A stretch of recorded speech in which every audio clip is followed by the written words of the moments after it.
Hello, my name is Taliesin. And I'm Evitel. And welcome to a WoW podcast. Obviously, episode number 82. It is 82. It's me and you. Hello. It's time to talk about the game worldofwarcraft.com. Is there a worldofwarcraft.com? Yeah, of course there is. Yeah, presumably. All your characters are on it. It's where you go. It's where you go. No, I think if you go to worldofwarcraft.com, actually, it's like a sort of expansion page sort of thing. Yeah. It's got like lots of flashy graphics and things like that. It redirects you to We're not talking about the website. We're not talking about the website. BlizzardStorySucks.com. Oh. Everyone hates the story, Evitel. Oh, really? Some people are very angry about the story and would like us to go after the devs and cause them strife, but we're not going to do that at all. We are going to give our opinions on the story and the cinematic, and also season 1 of Midnight Patch 12.1. It is Season 2. Season 2, my love. Season 1 of 12.1. It's the first one that 12.1 has had. Yes. But season 2 of Midnight, I keep doing that. I keep calling it season 1. And do you know why? Why? It's because it's called Patch 12.1. Yes. So they should call it season 12.1. Won't that just solve the problem? No, because midnight, like season 1 would be season 12.1. It's the first season 12. 12.0, season 0. You can't have a season 0. Just like that the makes way it sound like a pre-season. Just like the way that our neighborhood subdivisions are 0, 1, and 2. Oh, we've had some bugs. Oh, we'll talk about that. Oh my goodness. Okay, so what have we got to look at this week? We've got the story and everyone complaining about that and the cinematic. After we were talking about how good the story was last week. I know. Okay, we've got the raid and everyone complaining about that because there's bugs. And Maximilian from teamliquid.com, he made a funny tweet. He has never seen anything like it. Did you see his funny tweet? He's never seen anything like it. He's never seen any... In all his years, there's never been anything like this. Have you seen his tweet? No, what did he say? It was basically like, I have gonna reached my limit. Haha. No, he doesn't say that. He said something like, I've reached the maximum. He doesn't say that. He says, what? He missed both of those chances? I thought this was like, I'm at my wit's end. I've never seen anything like this. I am about to be so angry that I turn into a Wowhead commenter. Oh! Anyway. Oh, man. We are going to talk about that. Max is angry. What else are we going to talk about today? The story community is angry. People on Twitter are angry. YouTubers are angry. It's wild, isn't it? Well, I'm angry as well. Ask me why I'm angry. Oh, why are you angry? Because I still can't move the entrance to my house. Oh, I'm angry too. Ask me why I'm angry. Why are you angry? They fucked up my pets. It's over. This has been a saga. I'm so sorry. I'm so sorry. I apologize. All that and more on today's episode. How angry Evitel is. You won't like it. You won't like this story. No. You're going to be scared. No. If you would like us to talk about something nice instead, what can they do? It's going to cost you. Yeah. You're going to have to pay for it. Much like the World of Warcraft community. Paying in their blood, sweat, and tears. My coffee tastes bad. Oh no! Cursed. Too many curses. Curse you, Ian, for making me this way. If you don't want us to talk about any of that stuff, if you want us to talk about something else, or if you'd like to contribute to this, it's a very thoughtful, or if you want to try and make us even angrier, measured discussion. If you want to try and make us even angrier, you can drop a super chat. YouTube folks, if you're watching live, drop us a super chat, and we're going to get to those towards the end of today's show. And we look forward to reading them and saying your names out loud, because I know some of you are just into that. I am. That's. Okay, so season 1, Evie. Wait. What? We got some business to get out of the way first. Oh God. Okay, sorry. Yeah, we got some stuff to get out of the way. Oh, well, I'm really angry right now. And the longer you postpone this. First order of business. We're going to be streaming again tomorrow on Friday. Friday, the 21st of August. We are going to be doing a very special Twitch stream. In support of Hope for the Day. And we want to see you there. One, because we're going to be giving away loads of cool goodies and stuff. Yeah. I got codes. Oh, nice. I got merch that we will sign and send directly to your home if you're open to that sort of thing. Nice. And also, we're just going to be drumming up support and some monies for Hope for the Day, which is a charity, which is all based around talking about mental health and wellness and active suicide prevention and discussion. It is a very, very good cause. We did a stream for them last year, and it was brilliant, and the vibes were immaculate, and it's all for something really, really good. So join us Friday, the 21st, 12:30-ish. Depends on when Granny rocks up. And we'll be doing that. So we hope to see you there. Cool. Awesome. I can't wait. That's good. I enjoyed that last year. That was fun. Yeah, it was really good, wasn't it? Yeah. Anyway, that's it for me. Oh, that's the business? Sorry, I thought there was like a long list of business that we're going to get out of the way also, there. we're going to Gamescom next week. Oh, God. So if you're... if you are at Gamescom on Wednesday morning, we're not going to see you. Yeah, we're in and out, mate. Yeah, we're getting smuggled in. We're literally in and out. It's going to be amazing. But if you're there by chance Wednesday morning, or maybe Tuesday evening, and you want to say hi, if you see a food like a plain food trolley going past, that's us getting smuggled into Gamescom incognito. And smuggled out again. We might have to. Yeah. Anyway, yeah. We shall see. But that's the next order of business. And the third order of business is, I think that's it, really. Oh, okay, good. Oh, they say good things come in 3, but there's nothing good about this. No. There's nothing good. There is something good. Can I tell you about my week in WoW first of all? Yeah, tell me. Let's start with that. Okay, so season 1 has begun, and you know I love season 1. You know I love it when season 2 starts. Mm-hmm. God, I called it season 1 again. Season 2 has begun. And you know I love a new season in WoW. It's one of my favourite things. Yeah, it's a good feeling, isn't it? Because, you know, we're getting ready to raid. Yes. We're going to raid tonight. It's the first raid night tonight. Is it tonight? Yeah, well, we let Maximum and all those chuds, like, test it for us. And now we're going to go in and just sweep the board. It's raid night tonight. Yeah, nice. But you know that I was preparing for something extra special in this first week of the season, which was the fabled Let Me Solo Him Aztarek. Indeed. And, you know, the Nemesis guy. And you go in and, you know, there's the fabled achievement. And you could, if you get him down in... difficulty this week, then you get the fabled achievement, Feat of Strength, and you get a title, the Fabled Slayer of Aztarek, right? Very cool. Which is very, very cool. I like that a lot. And you get a rank that you can show off to everyone as well. Oh, heck yeah. Per region, like when you killed them, which is fantastic. Changed from last season, when Noleus, all you had to do was go in and kill him. You had to be in the first 4,000, which everyone did in like half an hour because it was so easy. Yeah. And it happened like in the middle of the night for you, It happened in the think. first day, yeah. And I thought, you know, I wasn't actually even aware of that when it happened until it had already gone past. And I think me and a lot of other people were like, oh, that sounds cool. That sounds like a good idea. And then we went into the PTR and had a look at Aztarek, and it was considerably harder than the list. So I was like, okay, I looked at it on the PTR and I had plans. You know, I was like, well, the memory game is kind of, it's hard, right? By the end, you're doing 7 of the memory game things, which I find difficult to remember that many things when there's so much going on. And there's an ad coming, and you had to like kill the ad, and you had to like interrupt the ad whilst also remembering the combination and like then you know implementing the remembered combination. And it was hard, right? So I was like, how can I cheese this? And I was like, well, my plan is I'm going to go in on a prop paladin.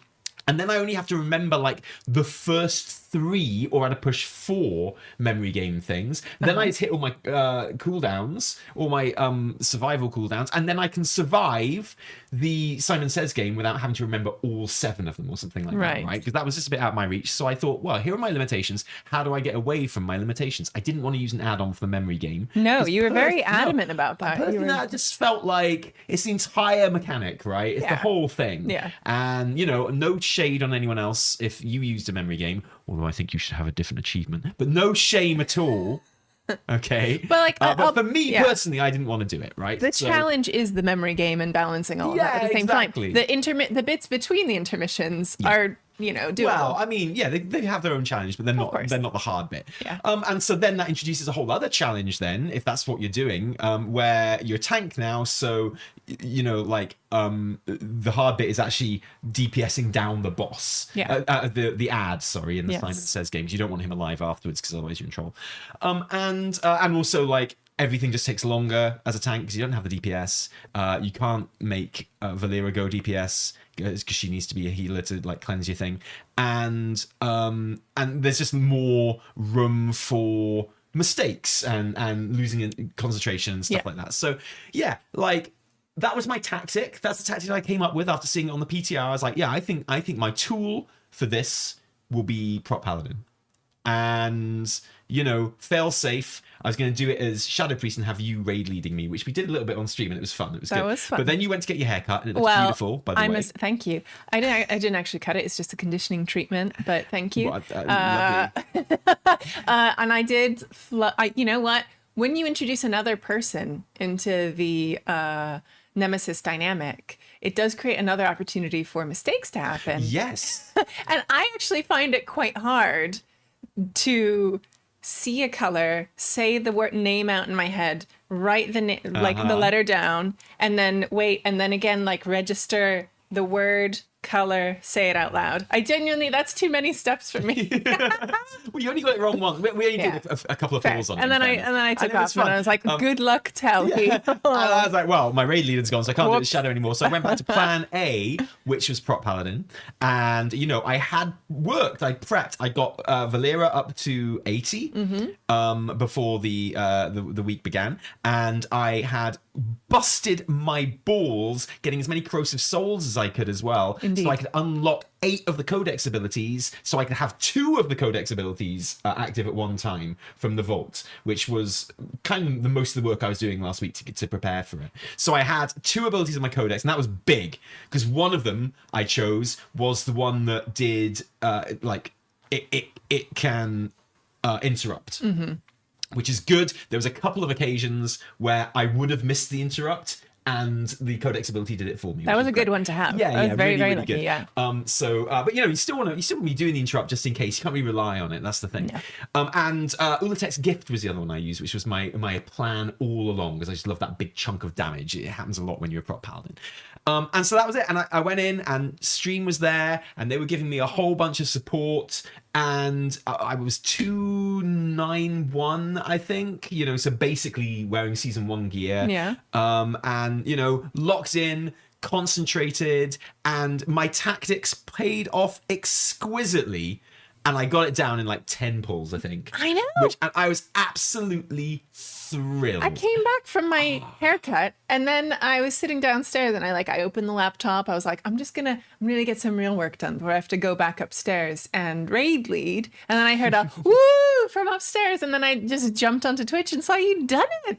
So good job, babe. It was so good. Yeah. I felt so happy. Well done. And people watched on the stream and it was great. And I think by the end, it ranked, my rank was 3,165 or something like that, which is within the top 4,000 as well. So I'd have got title last season as well. Yeah. Which is really, really cool. Yeah, I'm actually thrilled about it. My favorite thing about this whole scenario was that, I was online, obviously. I was playing the game and I saw loads of people from the Wondrous Wisdom Hood, the patron guild and neighborhood.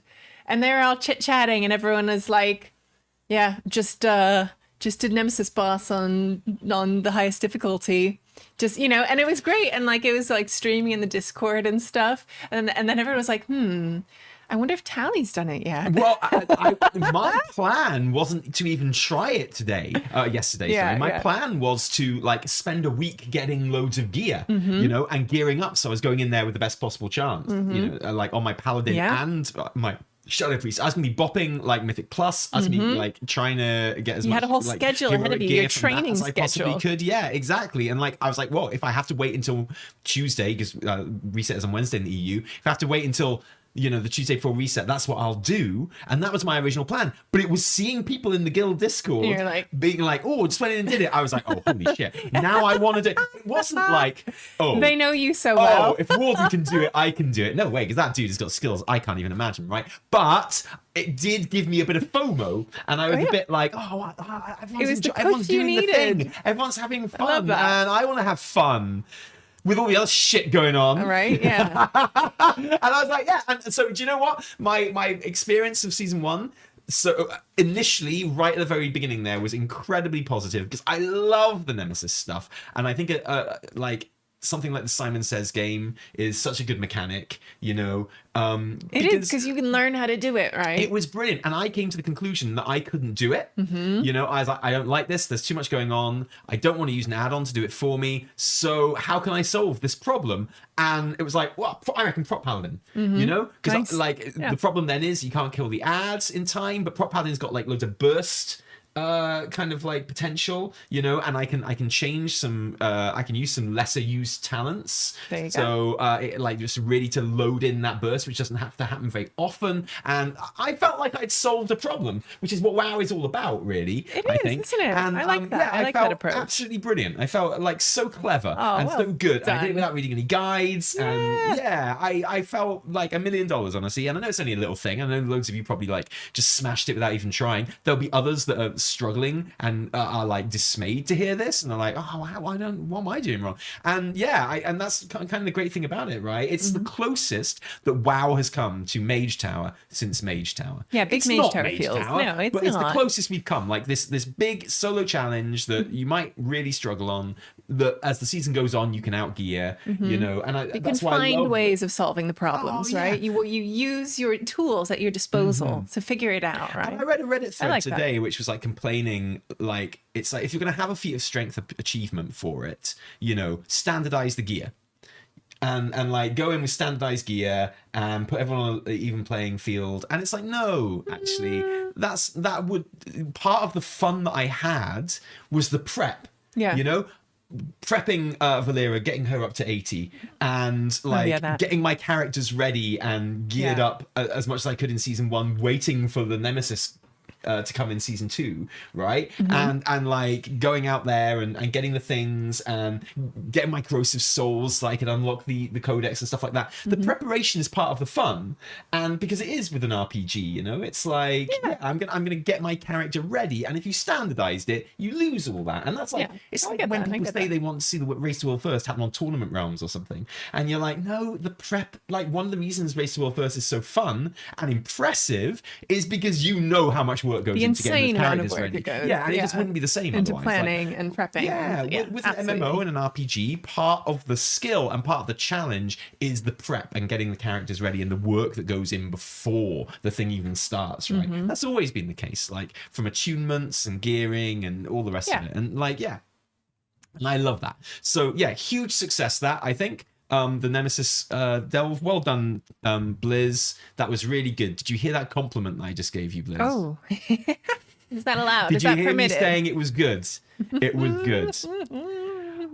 Oh, that's fabulous. Yeah. How else has your week in WoW been? Well, it's been fun because then, right, obviously I got raids to look forward to now. Oh, I went in and killed World Boss on World and Normal, and then I started a heroic group, but it fell apart, and whatever. Hopefully we'll go in there with raid tonight. But now, of course, I'm all about getting ready for raid, and from what I'm seeing in the Race to World First, maybe overtuned this raid. No one I was watching last night, and I haven't bothered looking at it this morning, but last night there wasn't a guild in the world that had killed heroic Ula'tek. I don't think that's happened overnight. Insane. I know, it's wild. Fucking wild. And okay, granted, perhaps Liquid and Echo haven't killed it because they're just planning how many thousands of split runs they can do on it to maximize it, and it's maximize the gear, minimize the fun, and that's awesome. Good for them. I think that's brilliant. But I was like, maybe we should just go in straight into heroic this season with the guild. And I was like, maybe we shouldn't. Maybe we should. Maybe not. Yeah, maybe. Yeah. But I'm also hoping that we do the because my Biss trinket is in fucking tight grotto. Is it? It's the world boss. Yeah. So nice. I want to be going in there with Mythic and clearing that shit every week, right? That's what I want to be doing. Yeah, you do. Yeah, exactly. I just get it on my loot table in the vault for like just maximize my chances, minimize my fun. That's what it's all about. But so I've been doing Mythic Plus last night and this morning, just bopping that. Nice. Trying to picking up the odd bit of heroic gear from it as well. My rating is like 1,900 right now, so 8s and like 6s and 7s and a 0 on Ruby Life Pools. Oh no, I haven't run it yet. Got everything else at quite a good level here. The second I do a Ruby Life Pools, I'm smashing that 2,000. I'm like, because doing Ruby Life Pools doesn't appeal to me, and not many groups going for it either. No. Weirdly, it will be that dungeon, which not a lot of people do, I think, this season. So. Yeah, it's possible. But I love that stage. I did some delves on my characters before I went in to do the Nemesis to get like just the easy bit of heroic gear as well with the map. Did the purging the vaults and got the map, and then did the delve and got the heroic stuff. But with my paladin, with the Nemesis, I was so excited to go in there. And to kill the Nemesis. I didn't even open my vault. I did all this prep for it, around all these dungeons and stuff, did the Mythic 0 tour, and I was like, ooh, hopefully I'll get something good in my vault to help me with the Nemesis. I was so excited I never made it to the vault. I never made it to my great vault. Even to more pick up the bragging cool rights, right? Well, yeah, exactly. Well done. Exactly. No memory game add-on. I know. No vault open. anti maximizing your potential. You didn't even get like the map, the trove map for delves to get a hero piece. I got fucking tier shoulders in my vault as well. God damn when it. I opened it, I got tier piece shoulders. I was like, oh shit. Wow. You lucky Which thing. Was hilarious. So there we go. Well done. Good job, Tally. I'm proud of you. Yeah, it's very good. So I've been having a very spectacularly fun time in season 2 so far. It's Nice. been really, really good. What about you, Evie? How's your week been? Me too. I love the feeling at the beginning of a season because it's one of the few times when I don't feel behind.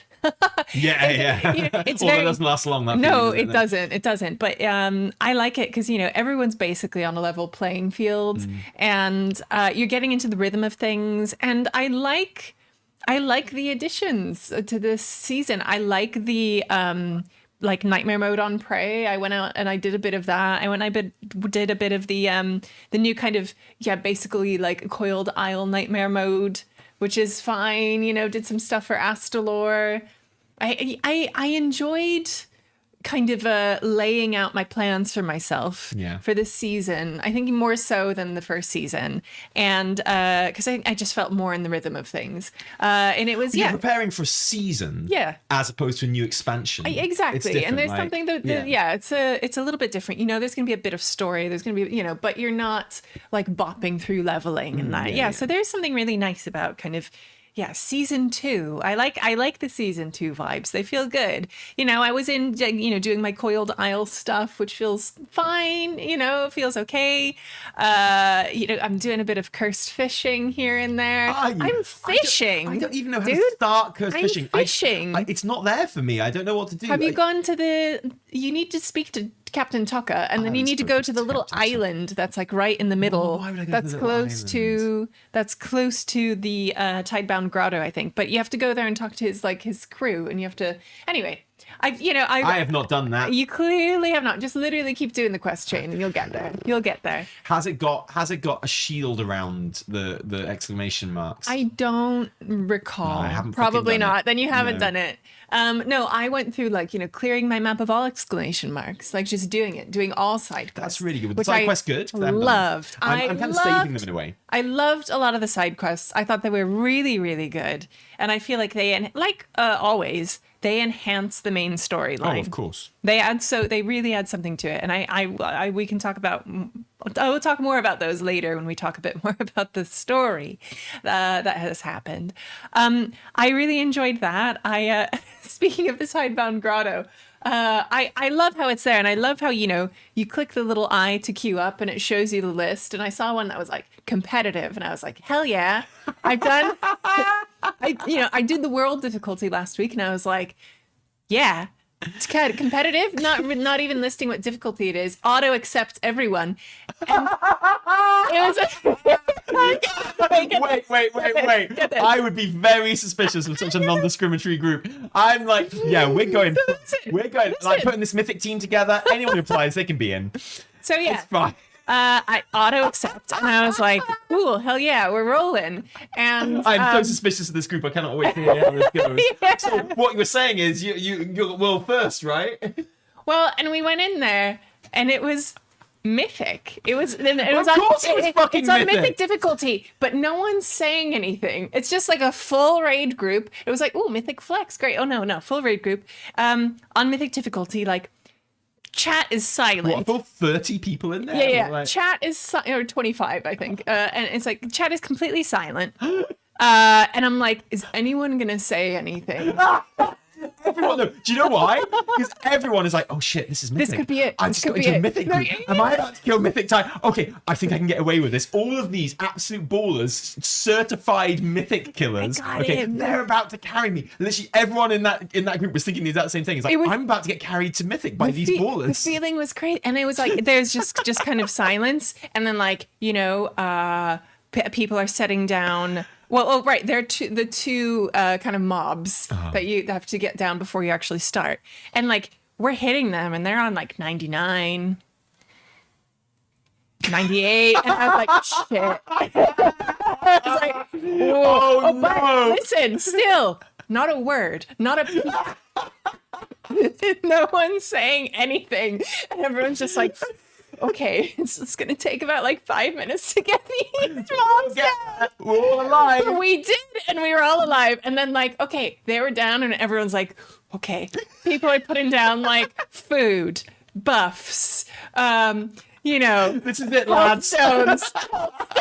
Like it's all happening, and again, no one's saying anything. And I was like, is it gonna happen? And no one's leaving either, because you'd think that people would realize, and they might just like, no one left. Everyone thought that they got into like a magic Mythic. And then it started, and we were doing it, and like woo, she's on 99 But still, everyone, and I had the feeling too, I was like, we can do this. This group, maybe this is the one. Maybe this is going to be a magic coming together of randoms. And then like the first little Murloc groups come out. Like, woo, they're kind of hard. We're getting them down. Like, we just about get them down. And then she does the thing where it rains, and we all just died instantly. Like, just the rain started coming down, and we were like, oh no, oh. And then everyone left. But for like 10 minutes, it was this feeling of like pure potential. And it was the most amazing thing. And I was like, wow. It could happen. And everyone in the raid group was clearly having the same thought. They're like, I'm not going to say anything because this could be the one. Beautiful. That's what WoW is all about. It really did it for me. It was a beautiful experience, and I haven't felt that in that way in a long time. Oh, that has moved me. This is what it's all about. I thought you'd like that. Holy and you shit. were just sitting here, and I was like, can't tell Tally that I'm about to down in Mythic. Fucking cinema. Oh my god.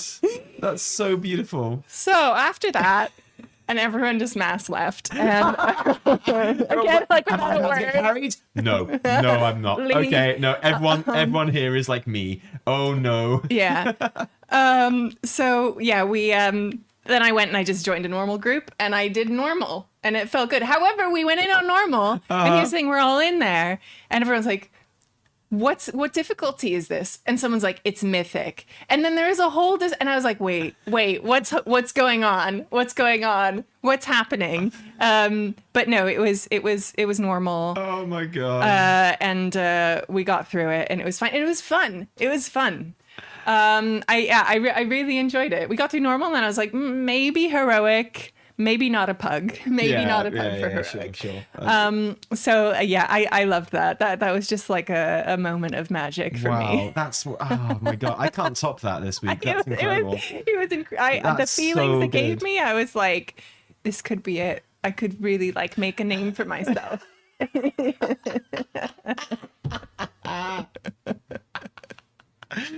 Dang. Yeah. Oh no, they're all shit. Yeah. They're all jokers. In the auto accept. In the auto accept. Like Mythic group. I'm amazed. She's got unlucky, I think. Yeah. Wow. Yeah. I got vindication this week. Yeah. You know how I'm so sorry, but I have to just for a second have to mention the Omnium folio, right? Oh. I'm so sorry. Okay, but I got told. I know someone in a dungeon I was in shouted at someone else in a dungeon I was in for using their light rune on the Omnium folio instead of their void rune. Oh, really? Because it's bugged and the light rune is pulls everything stuff randomly from all across. Did you hear about this bug? Yeah, well, yeah. I saw it with my own eyes, and I was sitting there with my suboptimal void pick just because it looks cooler. Because it's got orbs on it, and I was like, I knew clearly I knew about it because that's why I'm using void, not because I was purposely using like the shit version because it looked cooler. I think that's now been fixed, but that was a bug. So that was a real thing. It was not very relaxed of that person. Very relaxed. Because, well, and at this stage of the season, I only do relaxed. Yes, right? Until I start doing like 10s and stuff like that, or maybe even higher if I can get away with it. At the moment, I don't want to go into a group where I'm expected to know what to do, right? Like I want to go into a group where we can, we're doing 7s and 8s right now, which we are brute forcing. No one knows what the fuck is going on. No one knows what any of the mechanics are. I love that feeling. Sometimes we soak a thing, sometimes we don't soak a thing, sometimes we stay out of the thing, sometimes if you're very lucky, someone kicks a thing. But we generally survive. That's the hardest part. It's figuring out what to interrupt. We generally without reading a guide. Like 8s and 9s are basically at the level where like 4s used to be, in like War Within and stuff like that. So there is a thing where you just brute force it. And as long as everyone's using their mitigation and stuff like that, you're going to be absolutely fine. So, but what happens then is you get into like 10s and 11s and 12s, and you don't actually know what's going on, and suddenly that ruins your shit, and you're like, oh, okay, but who cares? I'm in the fuck around stage. I don't have to be in the find out stage. You don't have to find out. There's no find out. Exactly. Because we're in relaxed groups, and if anyone starts getting a bit edgy, I'm like, that was not very relaxed of you. Someone I got annoyed because I died in not Majesty's Terrace, Murder Row. There's a really big pull, and I got absolutely hammered, and I died, and I insta-rezzed. Because the thing was a little bit away. I was annoyed. Sometimes you just hit that button and you insta-res, just do it, and like you have to run and join the group again. And the tank was like, why did you release? We've got a res. And I was like, uh-oh. And I was about to be like, that's not very relaxed of you. But I tried something different this time. I just thought, what's the most random thing I could type? And I was like, why are you typing? And he lolled very hard at that. This is like the deflection technique you use with kids sometimes. Where it worked. I was it's like someone. He was like, why did you release? I was like, why are you typing? Yeah. And he was like, okay. And we were friends then. It was all good. Good. Yeah. This is like the thing where, your kid's having a strop, a little breakdown about something, and be like, ring, ring, ring, ring, ring. Hello? Yeah. Oh, it's Daddy. He's calling me on the coffee phone. Do you want to talk to him? Yeah. Yeah. And it's just, the random thing as a phone call is just perfect with kids. Yeah. Yeah. It's like so good. Oh, is that... Hello? And the kids are like I what? Know you're fucking with me. Like, we need to find out who's on the phone. They know what's happening, but they're like, oh, I know what's happening, but I'm going to be deflected. Yeah. It's like, I know I'm getting played right now, but I need to see where this goes. Yeah. It's like, I know, I've seen this before. I know there's no one on the coffee phone, but I still really want to know what's going on. Your kids. Yeah, what else have I done this week in WoW? It's just felt really good. I've really enjoyed. I like this is the fuck around part of the season, and I really enjoy that. Yeah, like it's it's not so much pressure. It's just kind of the pressure is to be online and to be doing stuff, filling it all out. I still have so far to go to level up Valera. Oh yeah, you went into the Ring of Glory, dove headfirst into the Ring of Glory, hoping to loot and pillage it and trick it with your Ring of Glory trick. I can't. I did. Well done. I don't have 4 hours for that. With my Dun-Duns curio. I just ran over all of the XP pots over and over again, and then ran out, did not fight a single thing. Running out, go back in, collect all the pots, run out, run back in. Oh no! Run, and because the Dun-Dun thing lets you run over them without picking them up, and it's like, okay, very cool, very good. And I loved it, and I actually really enjoyed it. It was like a fun thing to do on stream because you don't have to think about it. You can still chat with people, and it's more gameplay than you usually get on my streams. So it felt good. It felt like an upgrade. Yeah. I don't know how much difference it really made, but I'm sitting here with my fabled Let Me Solo Him titles, so there you go. Did okay. Something was okay. Pretty good. And then I just put loads and loads of time into player housing. Oh yeah, here's the thing, right?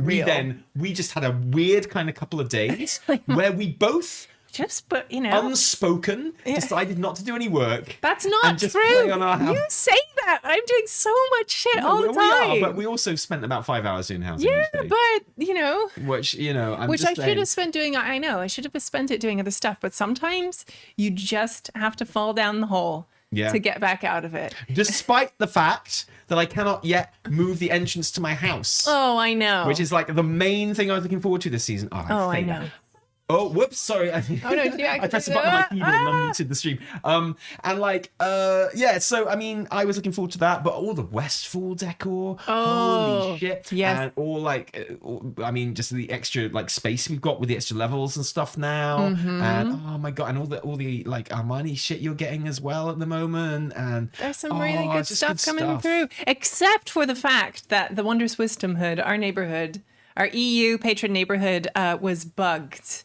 And it was bugged so badly that we have subdivisions. We have 3 subdivisions full of lovely people. And subdivision 3 was completely inaccessible, since Saturday. You literally, you could not get in. It just said you couldn't go there. Any house that was there, who knows if it even existed. It just said instance not found. We were like, oh no. Oh no. So, I did the right thing. I went onto the Wildkia Discord and was like, hey, has anyone else had this problem before? Where do the devs hang out? Where can I write about I'm this? I'm always in there. I love Wildkia. You should definitely check out Wildkia. Is among the absolute top tier of housing discords and communities. And genuinely, super helpful, committed, technically informed, knowledgeable, creative, literally all the best qualities. It's so good. And that's why I put it in there, because I'm guaranteed to get some help. When someone must have seen this before, and someone had seen it before, but only on the PTR. And I didn't find anything else about anyone having this issue on live, which was slightly scary. And it did seem like we were the only ones having that problem. Yeah. And, I went through some troubleshooting with some of the folks in Wowkia, and they're like, yeah, no clue. And then I got a message from one of the devs being like, hey, I saw your post on Wowkia, and I was like, yeah. And is that streamer privilege, or is that Wowkia privilege, or is that hot girl privilege? No one knows. Or is it completely unique problem privilege? It was also it was a unique problem.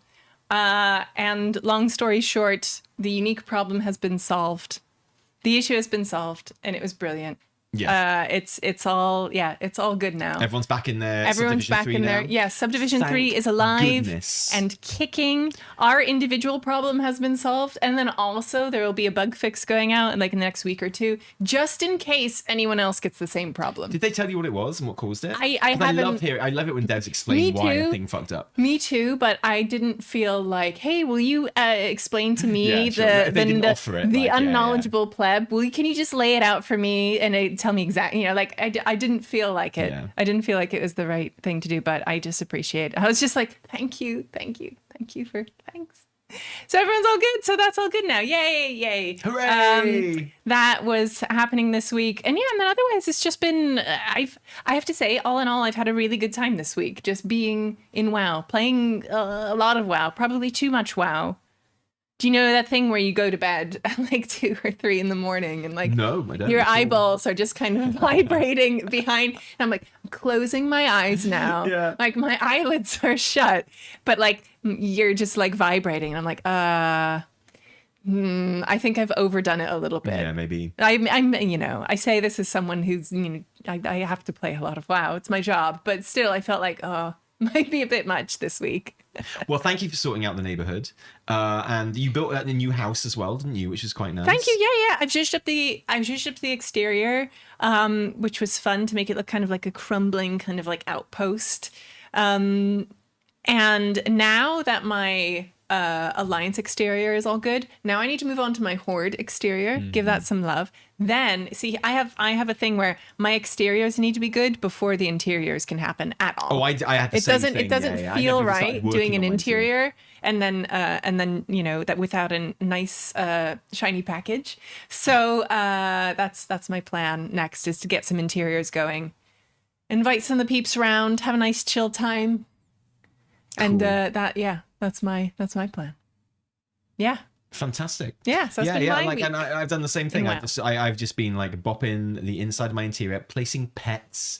Had a great time. I've got to be trying be like really laid back with the whole pet thing, because I could put like 20 pets in every room right now. Everywhere. But I'm trying to use them very sparingly, trying to restrain myself. Yeah. So I've got a little cat in my kitchen wandering, and the cats are so good. Oh, I saw them. They go to sleep on things. When you first put the cat down, you think, these are old and janky, right? And they're kind of like, their running animations aren't as good as everyone else's, and they're kind of like, they look old. They've got like 3 polygons. But then they start jumping on things. They start like lying down on things. They start snoozing and stuff, and then wandering around again. You're like, cats are awesome, aren't they? Yeah. They're so cool. So I got a cat in my kitchen. I got a cat in my living room. I've got in my loft apartment, my studio, I've got a bird outside the window that flies around. I love that. Which is so cool. I love that. I've got a tortoise up in my artist studio as well, because everyone's got to have a tortoise, and they rock.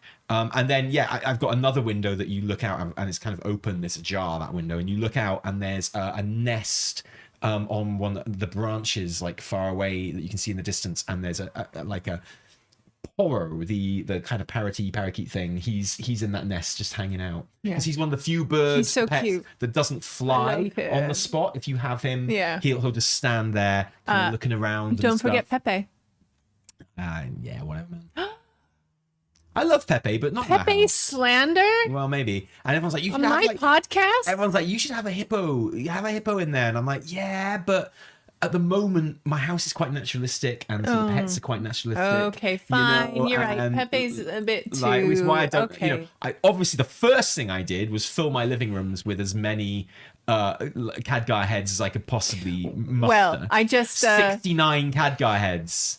I just posted those clips on TikTok and Instagram to the delight and concern of the people. Some people love it. Some people are like, "This is it. This is the thing," and everyone's like, "What the why?" That's disturbing. Yeah. Well, I just wanted to see if I could, and it looked great, by the way. It's amazing. I needed the decor limit, right? I had to delete various rugs to get the decor limit to even fit 69 in. So I was like, a cat will do. And that was awesome. And just like the new stuff, the new Westfall shit is like so good. All the housing stuff is so good. It's really nice. It's just a great feature, even though I'm basically trash right now because I can't move my entrance. So fucking maybe it was me that deleted. Maybe it was all those Khadgar heads that deleted Subdivision 3. They were like, we can't handle it. Oh my god! And it was like, just clearing up disk space. Yeah, they're like, delete the third subdivision. Go. He's placing more Khadgar head. He's doing more. Delete the subdivision. There's no room. I'm so sorry. It was me all along. It was you all along. I've noticed a kind of funny bug in housing. Please tell me that you, as someone else has noticed it. But the like there's a transmogrifier guy who seems to fall out of the sky. What? Like there's a No, like he just floats down really slowly. I've seen it in Subdivision 3. No, I couldn't get in. Oh yeah. There's like a transmogrifier, like ethereal guy, and he floats down from the sky. And that happened in like the Horde neighborhood. And then I went to the Alliance neighborhood, and I went to fly into the portal back to Stormwind, and he just kind of like came out from behind one of the pillars and started walking down towards the neighborhood. And I'm like, is this normal? Yeah. But it kept happening. Wow. It's weird. He just wants to hang. Maybe. He just wants to like really likes your videos. He's a big fan of your videos. And he just wants to he knows I love ethereals. Yeah, well exactly. Like, all right. He's like, if I know anything about Evie, it's like, she loves this shit. Yeah. It's true. And but he's a bit nervous, doesn't want to disturb you, doesn't want to talk. So just following from afar. Yeah. And I think that's scary and cute. But also terrifying. Yeah. Good. Well, have you tried talking to him? See what happens. No, you know what? Sometimes that's all it takes. That's all it takes, man. He just wants to transmog some shit for you. That's all. It's like give the man some purpose. Yeah. Good. Okay. I'm glad we learned our lesson there. Right. Well, that's the good stuff about the patch. Yeah. Out of the way. Because there has been, like, as always with a new patch and with a new season and stuff like that, we talked a bit about the opening week of the patch last week, obviously, and gave our initial impressions there. Any updates to your initial impressions of that first week? Because obviously we're only a couple of days in at that point. Not really, no. Not really. Well, apart from that, curse surges are just as bad as I thought. There is now a marker for them on the map, so that's okay. That's something, right? And that's good.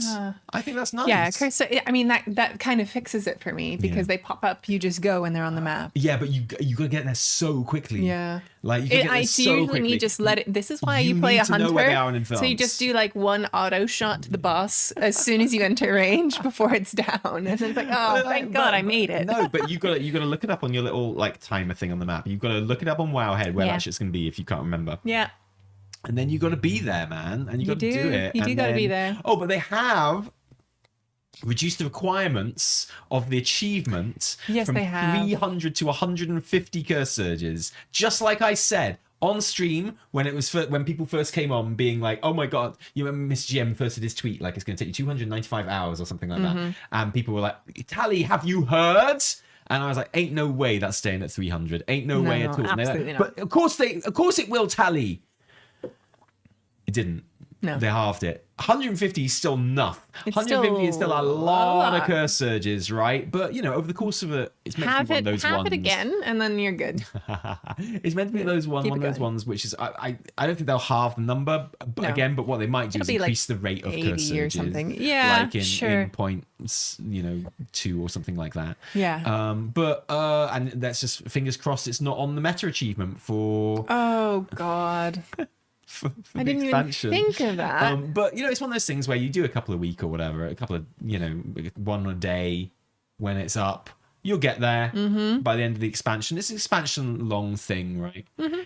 Yeah. So there we are. Yeah. But so that's good. That's a nice thing. That is a nice there's been thing. lots of like tuning and bug fixes. Yeah, the Omnium Folio has been fixed. Oh yeah, that's been fixed. That's good, isn't it? I'm putting it off, Evie, but we're gonna have to start talking about the story Oh, now. we are. So last week when we talked about the story, we were full of praise for it, actually. Now, I have to preface this because I have to preface everything when I talk about this. And do you know what? This is probably going to be the last time we talk about this story arc, which is a blessed You say that. Relief. You say that.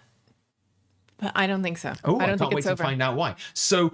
spoilers. We were talking about it last week and saying actually it was really good. I don't like the story arc of turning Zul'Jin into a villain. Turning him to a villain. I mean, conceiving of him as a villain. Playing. I don't think he was villain batted. He was villain drawn. Right? But like, not I find him a really interesting character. I think there's loads you can do with his character. And, we were quite hopeful last week that actually maybe he wouldn't die. And, that he had that brilliant moment in the Altar of Ula'tek where Altar of Fangs, I should say, the little cutscene at the end of the dungeon, which I think is like my favorite moment of that entire arc so far, where, you know, he's just achieved his plan. He's about to go and do the thing. He's won. He's beaten us because, you know, we had him on his knees, but then for some reason just kind of stood there, and then he got up and got the knife, and we're like, oh, we probably should have stopped him getting the knife. But he gets the knife. He's about to go through a portal, and we're like, but your sister will die. And he's just instantly like throws his plans away, gives up everything he's going for because his sister's in trouble. And he's like, oh, okay, fine, take the dagger. Damn, my Achilles heel, my weakness. You reverse Uno'd me. Damn. And I just loved that. I thought that was a really beautiful moment, and I was hopeful that it was going to kind of lead to him obviously having to deal with the fallout of all of this and what have you. But I loved that. I thought that was really, really good. I was pleasantly surprised with how good it was, and my hopes were high going into the cinematic. I was actually putting the kids to bed when I would usually be watching Squishy's stream to see the cinematic on their stream, who does it for Wowhead, and that's where they get the like video for to put up on Wowhead. So I missed it, but then Annie fell asleep, and I ran up to the computer and I turned it on, and I just missed it. They were sitting there in the aftermath of it, and the chat was off it. The chat was... You don't say. The chat was a bunch of venomous snakes, honestly. Like, they were there, like, laying into it. But the way they were talking, it from the outside and without any other knowledge, I didn't actually think there was a cinematic or like nothing substantial at all, because the way they were talking about it was like more just sort of, oh, there was basically nothing, literally nothing. So I was like, oh, okay. And then when the cinematic came out on Wowhead and I put it on, and it starts with Ula'tek kind of dying, right? Being and sinking in the poison. It's like blah, blah, blah, blah, blah, and that's kind of cool. And I thought, oh, well, this will be it. This will be the entire cinematic, because people were saying there wasn't anything to it. And it's kind of like Ny'alotha, right? It's just it's just like, here is a cinematic of the baddie dying and literally nothing else, and that's cool. But then it started.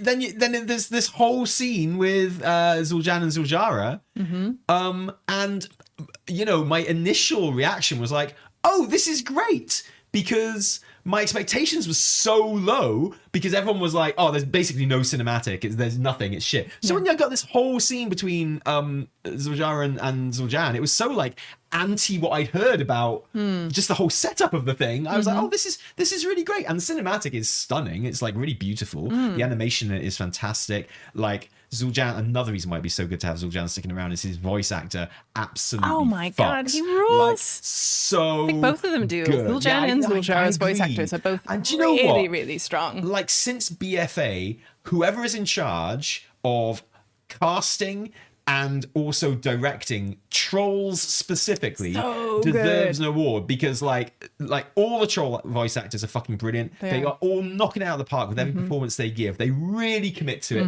It's just fucking good shit. Yeah. Like, and you're right, Zul'jara is really good as well, but like I think Zul'jin is given a great performance. He's well cast, he's well directed, and he's well animated. The animators get really nice elements of his performance and his physicality in the animations. It's such a great combination of work. Yeah, it's all coming together with Zul'jin. It really shines, like particularly in Zul'jin's character. Like all the elements of his personality and the way he rejects things and the way he says things is just echoed in his like physicality in his body and stuff. And the animation, it's great. It's like they do it so well. Super impressive. Yeah. So there's that. That's a compliment. That was really good. And I loved how stoic, furious, but also terrified and worried Zul'jara was throughout the cinematic as well. I loved that. What I've talked about it on stream already, but we'll get back to my opinions. What was your opinion of the cinematic? Yeah, so like many people, I saw out of context. Well, actually, that's really important as well, because there's things that he does before the cinematic, right? Yeah. So I still don't necessarily know all of the things that he's done. I did LFR on the first two bosses. Well done. which was awesome. Dude, speaking of troll voice acting, Nexali, the soil, have you done it? No, I watched you do it. That fight is so good because of her performance. She is like absolutely hamming it up.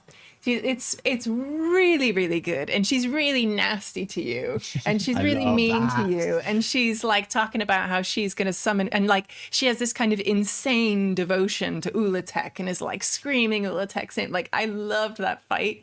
It was super cool. And then the second fight with the snakes is cool. So anyway, so I haven't actually done the full raid playthrough until you get to that cinematic. So so you see that cinematic out of context.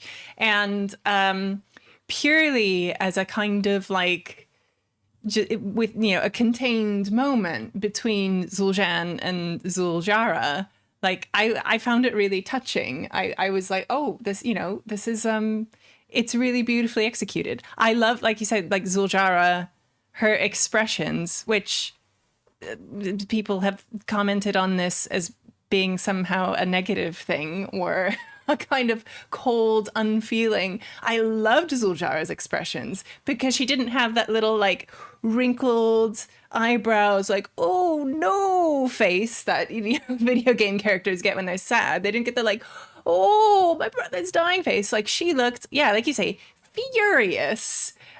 He's like, he fucked up to the point that he's gonna die. Mm-hmm. Like she is the sibling anger towards your other sibling when they mess up so badly. I loved her expressions and I loved her looking at him and I loved how she kind of like softens, obviously, when he prompts her and asks, makes her remember something. And so I, and seeing Zul'jin, as much as I hate to see Zul'jin go. Like, how many times have we been on this podcast being like, please, I don't want him to die. Please don't let him die. Please. He's a great, he's a cool character. He's fun. In a sense, he's a baddie, right? He does bad things, but he's trying to do something. He's complex and he's interesting. He raises a lot of like issues. So I hate to see him go, but I found this whole kind of like seeing him, this kind of decrepit, bald, like just. Oh no, bald! He's beautiful. His beautiful hair is gone. And like, he's just this like a gray husk, kind of maybe dying. In Zul'jara's arms. I found that I was really touched by it. So seeing that out of context as just kind of a self-contained thing, I was like, oh no, really? Did he have to go? But also like, oh, that was, I liked how that was executed and done. As its own little thing. That was my initial reaction. Yeah.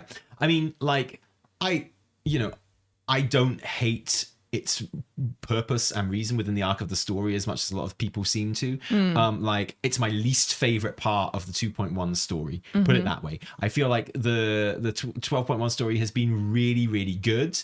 It's been really cool. It's like Zul'jan's been awesome in it and really fun to watch, and like an interesting story and an interesting arc. I have loved it. And then this bit was my least favorite bit, and I feel like it could have worked. I feel like when someone's about to die and they're having a moment, and they say, do you remember when we used to, and you just go, no, because I don't know. I don't think I would, if I was dying in your arms, I don't think I'd be like, do you remember when we, of course I fucking do. Yes. Yeah, of course I remember, you idiot. Whatever it is you're about to say, just tell me where the treasure is. Like, come on. Like, it's not a good line. And I know, like, obviously that he's talking about something which is referenced in one of the stories that came out before the expansion. And I like that. That's cool. But, I think most people, when they hear that line start, go, okay. And so that's not great. And there's also the thing of like, okay, so I think there are ways you can talk about the story. And I think one of the ways you shouldn't talk about the story because it's just pointless and wrong and bad is like, framing it in any kind of culture war at all. I think that's very stupid. I hate it. And so like I instantly turn off if anyone is like, oh well, of course, because he's a man and Blizzard don't like men. No. And getting replaced by well, not replaced. She was the war chief to begin with. Like, but whatever, man. Like, you know, the man's getting replaced by the woman. And but if you talk like that. At best, you're like misunderstanding what's happening, and at worst, you're a fucking idiot. Like, it's just bad criticism. It's not true. It's not good criticism. Having said that, it is funny that the cinematic kind of exists just so Zul'jin can tell his sister how fucking cool she is. I know. He's like, I know. Zul'jin, do you remember when? And then once we got that out of the way, it's like, and also, I just want to say, you were right. You're fucking cool. You're so fucking cool. Zul'jin. And it's like, Zul'jin, you're so fucking cool, my sister. And I hate the way they time the death line. So he goes, my sister. They turn the from sister into a death rattle. My sister.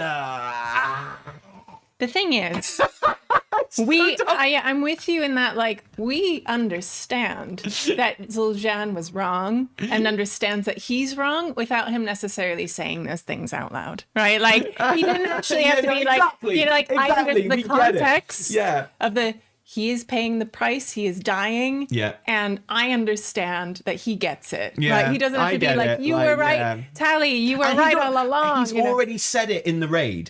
So like, you know, the whole kind of fight with him in the previous fight is him, like, he can't control himself, right? And he's like, oh my god, I'm so sorry, I was wrong about everything. So he doesn't need to do it in the cinematic. So that does happen in the raid, right? He's like, oh shit, it's all gone wrong. You know, this isn't it. But like the idea of having a cinematic where he dies in her arms. Oh, there's a brilliant moment. Okay, so there's a really good moment in the cinematic where it almost turns into something amazing. Where he's like, I stand by you. Yes. Right? And he looks like he's about to try and get up. And it was like, oh, this is gonna be awesome. Yes. Even if I kind of knew he died at that point, right? By the way people were talking. So I thought, like, but at least get him on his feet, you know, and then collapse or whatever. But he didn't quite make it. And it was almost just like, it was almost like a really good moment. And the music swelled. It was almost really, really good. So I got nothing against the beat as such.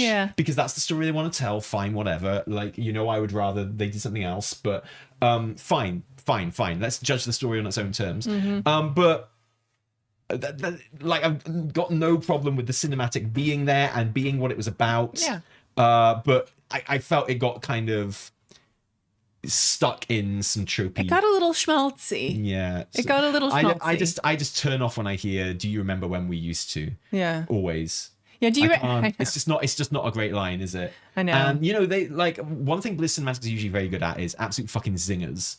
Like, just real good. Because you have to fit so much into such an economical form that, you know, like the actual lines are usually pretty good. There are so many quotable lines in all these cinematics, and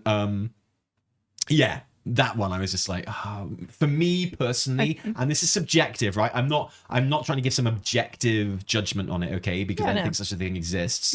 But like, subjectively, I don't like that trope of, do you remember when we used to? It's like, no, man. I know. And it's, I actually don't, there's a subsection of the internet which is convinced that Zul'jin has not died. Oh no, he's dead. He's a dead boy. I think so. He's dead. So, That's right? the whole point. Like, you gotta, like, Warcraft doesn't lie with this shit. Like, he's dead. I think he is. And it's just, it is unfortunate because he was such a fun character to have around.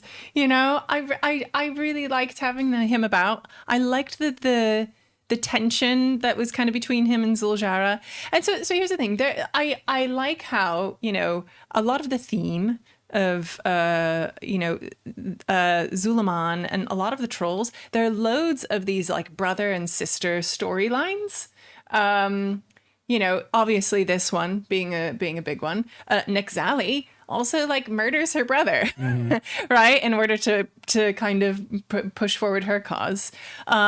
There's also a nice, there's like the trolls quests early on in Zul'Aman with like the brother and sister who are uniting for their mom's funeral, which is like really horrific and harrowing and like deals with child abuse. And it's like really, that one moved me kind of more than a lot of the kind of current stuff. You've got more freedom and scope in the side quest. Absolutely you do. Absolutely you do.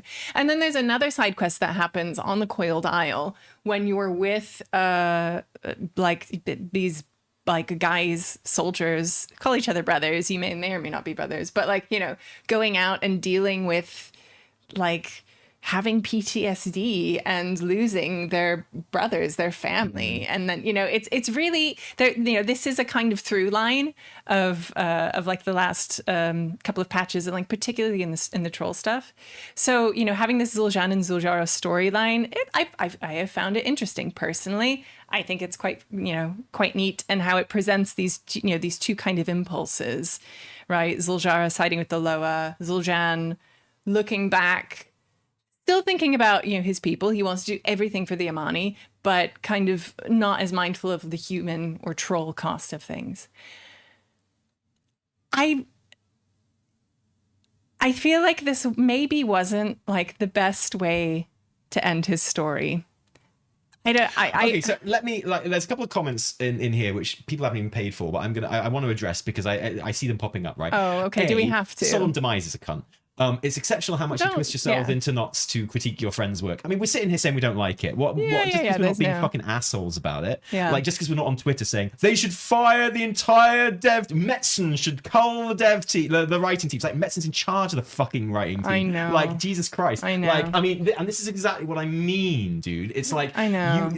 It's not. You don't understand criticism when you see it. You only understand anger. Like, if someone is critiquing something in a non-angry way, you can't understand it as being criticism, and that's your brain not working. That's not a fault of ours, okay? Like, if you can't hear the criticism in what we're saying because it's not angry, then that's your fault. You're the stupid one. Like, and I think it's just a symptom. If you can't like understand criticism without it being associated with anger, like, that's a you problem, and it's probably why you failed at school. But anyway, the more important comment is, can anyone take a moment here to genuinely explain why is Zul'Jan wrong in the context of Warcraft morality, right? Why is Zul'Jan wrong? Can we rationalize that his methods are off and that he's being used by someone else? But maybe a bit provocatively, I want to ask, why is Zul'Jan wrong? Okay, now I would like to present to you, because he is wrong, right? And like, whether you want him to be wrong or not, he is. Whether you find the fact that he's wrong problematic within the terms of like what his culture represents in real world terms and stuff, okay, maybe it is problematic. We're not having that discussion right now. In the context of the story, he is wrong. And I would like to posit that this is a story, as much as anything else, about nepotism. Okay? Because Zul'Jan is wrong. And Zul'Jan keeps on being wrong. And the reason he's wrong is not because he wants to protect his people. Is not because he's patriotic. Is not because he wishes to fight back against who he sees as colonizers and invaders. Not because he doesn't like the Loa and because he wants to have a weapon and self-control. None of those things. The reason he's wrong is because every time he does something, he kills a lot of Amani. Like, that's why he's wrong, is because every time he tries to do a plan, his plan involves a whole bunch of Amani getting killed and him not really caring, him being like, this is for the greater good. And I would argue that, like, Zul'Jan is presented as someone, and perhaps you know people like this in real life, who say that they're patriotic, who say that they care about their people, but, and say that they care about the oppression of their people, but actually it's like, it's only about how those things affect him. Okay, so like, yes, his people are oppressed, but he doesn't feel for his people. He hates how that makes him feel. It's not like, I want to free my people. It's like, I want to free me, And like, he keeps on doing stuff that kills his people, and he doesn't care. And, at the very least, he has repeatedly disobeyed direct orders from his war chief when she has said, don't do that shit, and he's gone and done it, directly resulting in no ground being gained, but a whole bunch of Amani dying. And if he was anyone else, he would have been executed after he led the attack on the Twilight's Blade. The war chief was like, don't do that. I'll be gone 5 minutes. She comes back. He's led a fucking attack on the Twilight Blade. Like, if that was anyone else, after that battle, she would have had him publicly executed. She said so herself. And the only reason he had a chance to learn from that mistake, which he didn't take, but the only reason he had a chance to learn from it was because he is the war chief's brother. So she doesn't have it in her to execute him. And like she says so herself, right? And now I think that's a really great part about her character and his character. Like, it's the best thing about those two characters is, like, you know, we talked about Zul'Jin turning around and going, oh, she's in trouble? Fine. All my plans are in the gutter now. Take the dagger. I will turn my back on all these plans, take the dagger, make her better. But she does the same thing. Like, Liadrin's in her ear going, you need to kill this motherfucker. All the other Armani by the end are in her ear going, you need to kill this motherfucker. And she's like, that is literally not on the table. That is not happening. Like, whatever happens, we're going there to rescue him, by the way. That's why we're going into the tombs, right? And that's what she says. And if it was anyone else, she wouldn't put up with that shit. She'd have killed him ages ago. So I would argue that, like, this story is as much about Zul'Jara's faults, because that's corruption. Okay, that's nepotism. Like, there is this guy who's allowed to go around in a position of power repeatedly doing things that kill the Armani, and he gets away with it every time. He never suffers any repercussions. And yeah, a lot of that is on him, but a lot of that is on Zul'Jara as well, because she lets him. It's her job as war chief not to let people fucking do that, and she does, because it's her brother, because it's blood, because it's family. And that's, like, can you imagine? Well, can you imagine, like, say, I don't know, the president of the United States letting someone get away with, like, really heinous shit because they're family? Never. You'd never be allowed, would it? You look at that person, you go, wow, they're a fucking arsehole. And, you know, people are like, oh, Zul'Jara's such a girl boss, she gets away with everything, she's presented as faultless. It's like, no, she's not presented as faultless. She's presented as someone who, like is responsible in part for all of these bad things happening, because she refuses not just to hold her brother to account, but to take power away from him. At the very least, it's like, okay, you don't want to kill your brother, fine, whatever, man. At the very least, take him out of this position of power that he's got. Like, at the very least, don't keep him in the fucking, like, boardroom, right? You know, like, don't let him lead people. He's proven he can't. And that has to be on Zul'Jara. She's the war chief. So I would argue that, like, yes, this is, like, their relationship is presented as both the thing that's really good about them, but also the cause of all of the problems. Because, like, if he had been anyone else, it would never have got anywhere near this far. It would all be over after the Twilight's Blade thing. It would all be over before that, to be honest. But, like, you know, at the very least, after Twilight's Blade attack in the leveling campaign, that person's not in the story anymore, because she's got rid of him. Like, it's as simple as that. And, like, everything that happens because she refuses to discipline her brother. Simple as that. She wants to believe that he can be better than that. Yeah, right? yeah, totally. You know, so like, blind of course I love. relate to that. No. Of course, like, I don't, you know, on a personal level, I don't fault her for that. And like I say, it's actually the best thing about her character is how much she loves her brother and refuses. She doesn't turn around. She's like, in the course of the raid, she doesn't go, well, he's gone too far. No, it saddens me. It's time to kill my brother. No, she never gets there. She's like, it's just never on the table. And I think that's beautiful, and I think that's lovely, and I love that he reciprocates that, and you don't expect him to in the cutscene in the dungeon. And I think that's such a lovely moment, because, like, oh my god, yeah, they're not, there's literally, they won't hurt each other, and that's fantastic. But it's also the problem, it's the cause of the problems as well. And, like, I think that's great. And I don't think that's a retread of every Blizzard story ever. I think that's, like, an interesting dynamic and nuance. And one of the reasons I would love to have seen Zul'Jin survive is because I'd love to see the fallout from that. Because I'd love to see all the Armani being like, so we're going to kill this guy, right? Yeah, right. They're like, and Zul'Jara being like, no, we're not. And what that means, not for Zul'Jin, but for Zul'Jara, I'd love to see how she deals with that. Like, what do I do? I've lost all. If I don't kill this guy, I lose all credibility with, my people. I cannot be. So, I cannot be a leader. Yeah, right? And it's like I'd love absolutely. to see her like either kind of take a bit of a heel turn in that. Well, I'm not going to kill him. And fuck you guys, or step down or something. And that would be really interesting too.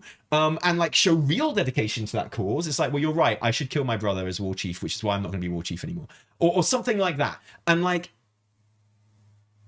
the death saves any real investigation and like study or exploration of all the shit Zuljara's done wrong by allowing him to do that stuff. It's too convenient for her. It is too convenient. It's a little bow where he's like, "You were right," and then he cannot hold her to account, right? He's gone. The problem effectively is gone, right? So people won't go against her.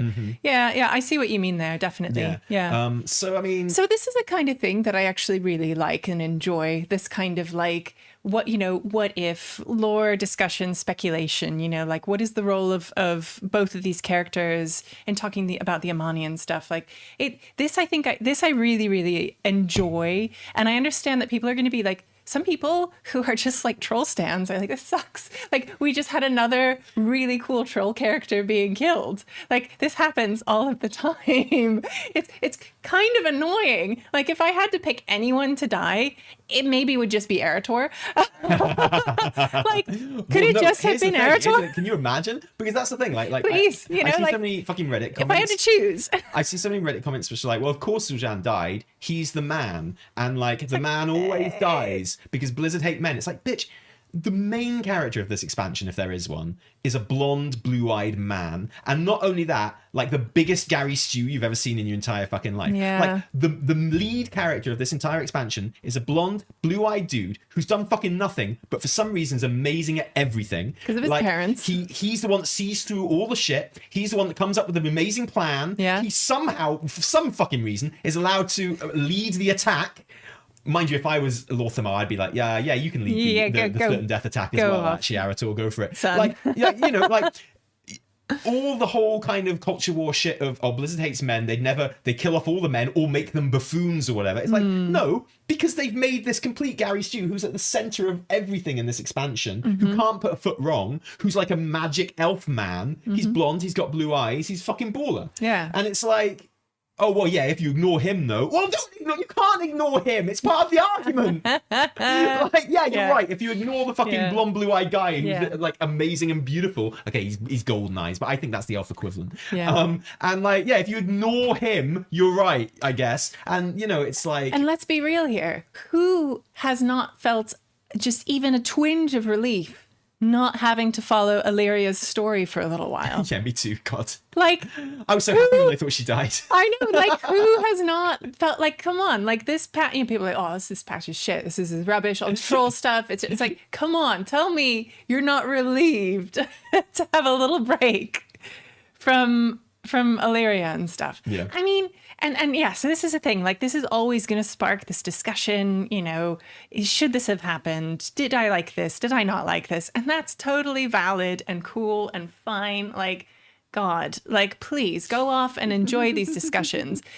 What is not cool and what is which I find really irritating about this whole thing, and like, please don't do this. Just, the entire, like, oh, like you say, the culture war grabbers on, who see the discussion of, hey, I don't like this story. The story is bad. I don't like the way trolls are portrayed. I don't like the way that, trolls are inevitably linked to, like, in Warcraft universe, they align more with people of color than anyone else. Why do they always have to die? Like, I love that these conversations happen. I think they're important. I think they're important in conversations. They really are. But really the worst is when you see just someone who just wants to stir shit being like, oh, yeah, murder all the writers. Yes. I hate this game and I hate everyone in it, and it's all the blue hairs and it's like, oh God, like, please, So what has really been disappointing has been seeing this, and I think it's just a symptom of living on the internet and living online, like it's being unable to, like, parse just a normal discourse and discussion. It all bleeds into these, like, various shards of, like, hatred. And I really have not enjoyed just these kind of like hangers on being like, oh yeah, it's a shit story, fire everyone, World of Warcraft. Right. Because if anything, it just takes away from the actual conversations that are meaningful. I'm always going to be sit here and tell you how you could have done the story better, because I'm the best person in the entire world and I know everything. Right? Yes, of course. So like, if I tell you how the story could have been better, that's how it could have been better. But, you know, I'm not on the team, neither's Belle. So we're going to have to, you know, like, the story is a story. And here's the thing, like, Zul'Jin doesn't stop being a really good character because he died. Absolutely. Like, he's still a really fucking cool character that was in the game and had a story, had an entire patch space, like focused on him and his journey. And, like, you know, it's like that thing where a whole bunch of Night Elf fans, and I count myself as one of these, but not one of these people, were so upset that the tree burned and that all the souls went to the Shadowlands, and then that we went and rescued the tree. And like, as a Night Elf fan, I was like, I love it that the Night Elf have all this story. Like, I love it that we get to explore this trauma and how they deal with it and what happens to them over the course of like an expansion and a half, right? And like, yeah, like it was traumatic for them as a people, because that's what a story is, right? It's like, as we're discovering, as some people are just discovering, if you don't have challenge and trauma and hurt, the story isn't quite so interesting, right? Yeah. You know? And like... I mean, that story became complicated in how it arose and who well, wrote yeah, sure, it, right? sure. So, But like, you know, you know, whatever. It was still fun for me as a Night Elf enjoyer to see the Night Elf so centered. Yeah, absolutely. Right? And absolutely. the quest line in the Burning of Teldrassil, where you're flying around trying to save people, and you know the mission is save 1,000 people. And that one really got me. Still literally one of the best quests ever in WoW. Quest. Like, so good, like so clever, that one seriously got me. So hard. And like, you know, it's the same with Zul'Jin. Zul'Jin is a cool character.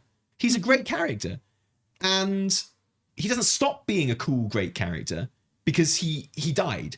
You know, it's like, it's as simple as that. He's like, I don't look at him being awesome in the story when I come back and replay it, or I watch the cinematics. I don't think, oh, well, he's not cool actually because he went bald and died, and went a bit grey. Like, no, his character's still awesome. His performance is still amazing. Like, he's still got the best moments in this expansion as far as I'm concerned. And you know, like, I think that's great. Yeah, would I like to have seen him stick around? Yeah, but it would still have been more of a Zul'Jara story if he had. You know, because it's her that has to deal with the fallout from that as chief and like as leader of the Armani. Like, it's her that people are going to criticize for him being still alive. It's her that have to deal with. So that's always going to be more of a Zul'Jara story anyway. And I feel cheated that we don't get to see. I think it would have been that's a wrong word. Cheated is not the right word. I would like to have seen that in an ideal world. I think that would have been really fun. But it's just fun to have cool, abrasive people around in the story. It is. And then I think if you just like kind of zoom out a little bit, look at like, you know, everyone plays WoW differently. So some people like literally do not engage with the story on any level. Some people like literally do not give zero shits about the story and literally just push keys. And like, that is also legit. But like you know, what I always try to do, particularly as I'm like playing through an expansion and like at the end of an expansion looking back on it, it's like just kind of go out a little bit more macro and be like, okay, like this thing, I don't like this thing that happened. I don't like this story beat, or it doesn't sit right with me. And then it's like, okay, is that within this entire story, am I still going to be okay? Like, am I still going to log in? Am I still going to do my curse surges? You know, like, you know, that's how I approach it for me. And I know that's, again, different for everyone. And, you know, if it really makes you need to put down WoW and stop playing it, then God, like, you know, maybe that is good. Like, you know, maybe we could all use a little break.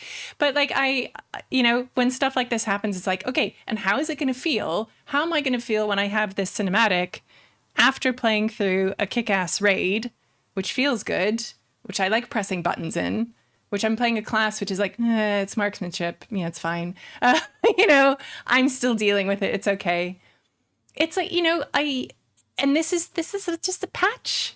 It's a 0.1 patch, right? Well, look, I will, you know, TLDR. Yeah. It is my least favorite part of the story, this cinematic. Yeah. It's not, you know, and like I'm look, if the ending is Zul'Jin dies in his sister's arms, that could be a really good ending. That's like, you know, and as we've seen, they've done a plot arc that I wouldn't have chosen myself really, really well. And in the rest of 12.1, because the story, like Zul'Jan's story in 12.1 was really good and really well executed. I think this cinematic is the least well executed part of it. I don't love it. I still think the story leading up to it is very, very good indeed. And I'm going to remember the story of 12.1 in a positive light because of it. And this cinematic didn't really kind of hit the things I would have wanted it to hit for it to work in what it was trying to do. You know? And I think the main culprit for that, for me, is the tropey "do you remember when" dialogue. And I don't know, man, would it have been too much for Zul'Jin to say something nice about Zul'Jin? Like, he's like, you're just the coolest person in the world, and she's like, I love spending time with you too. Like, just something, right? Just anything, you know?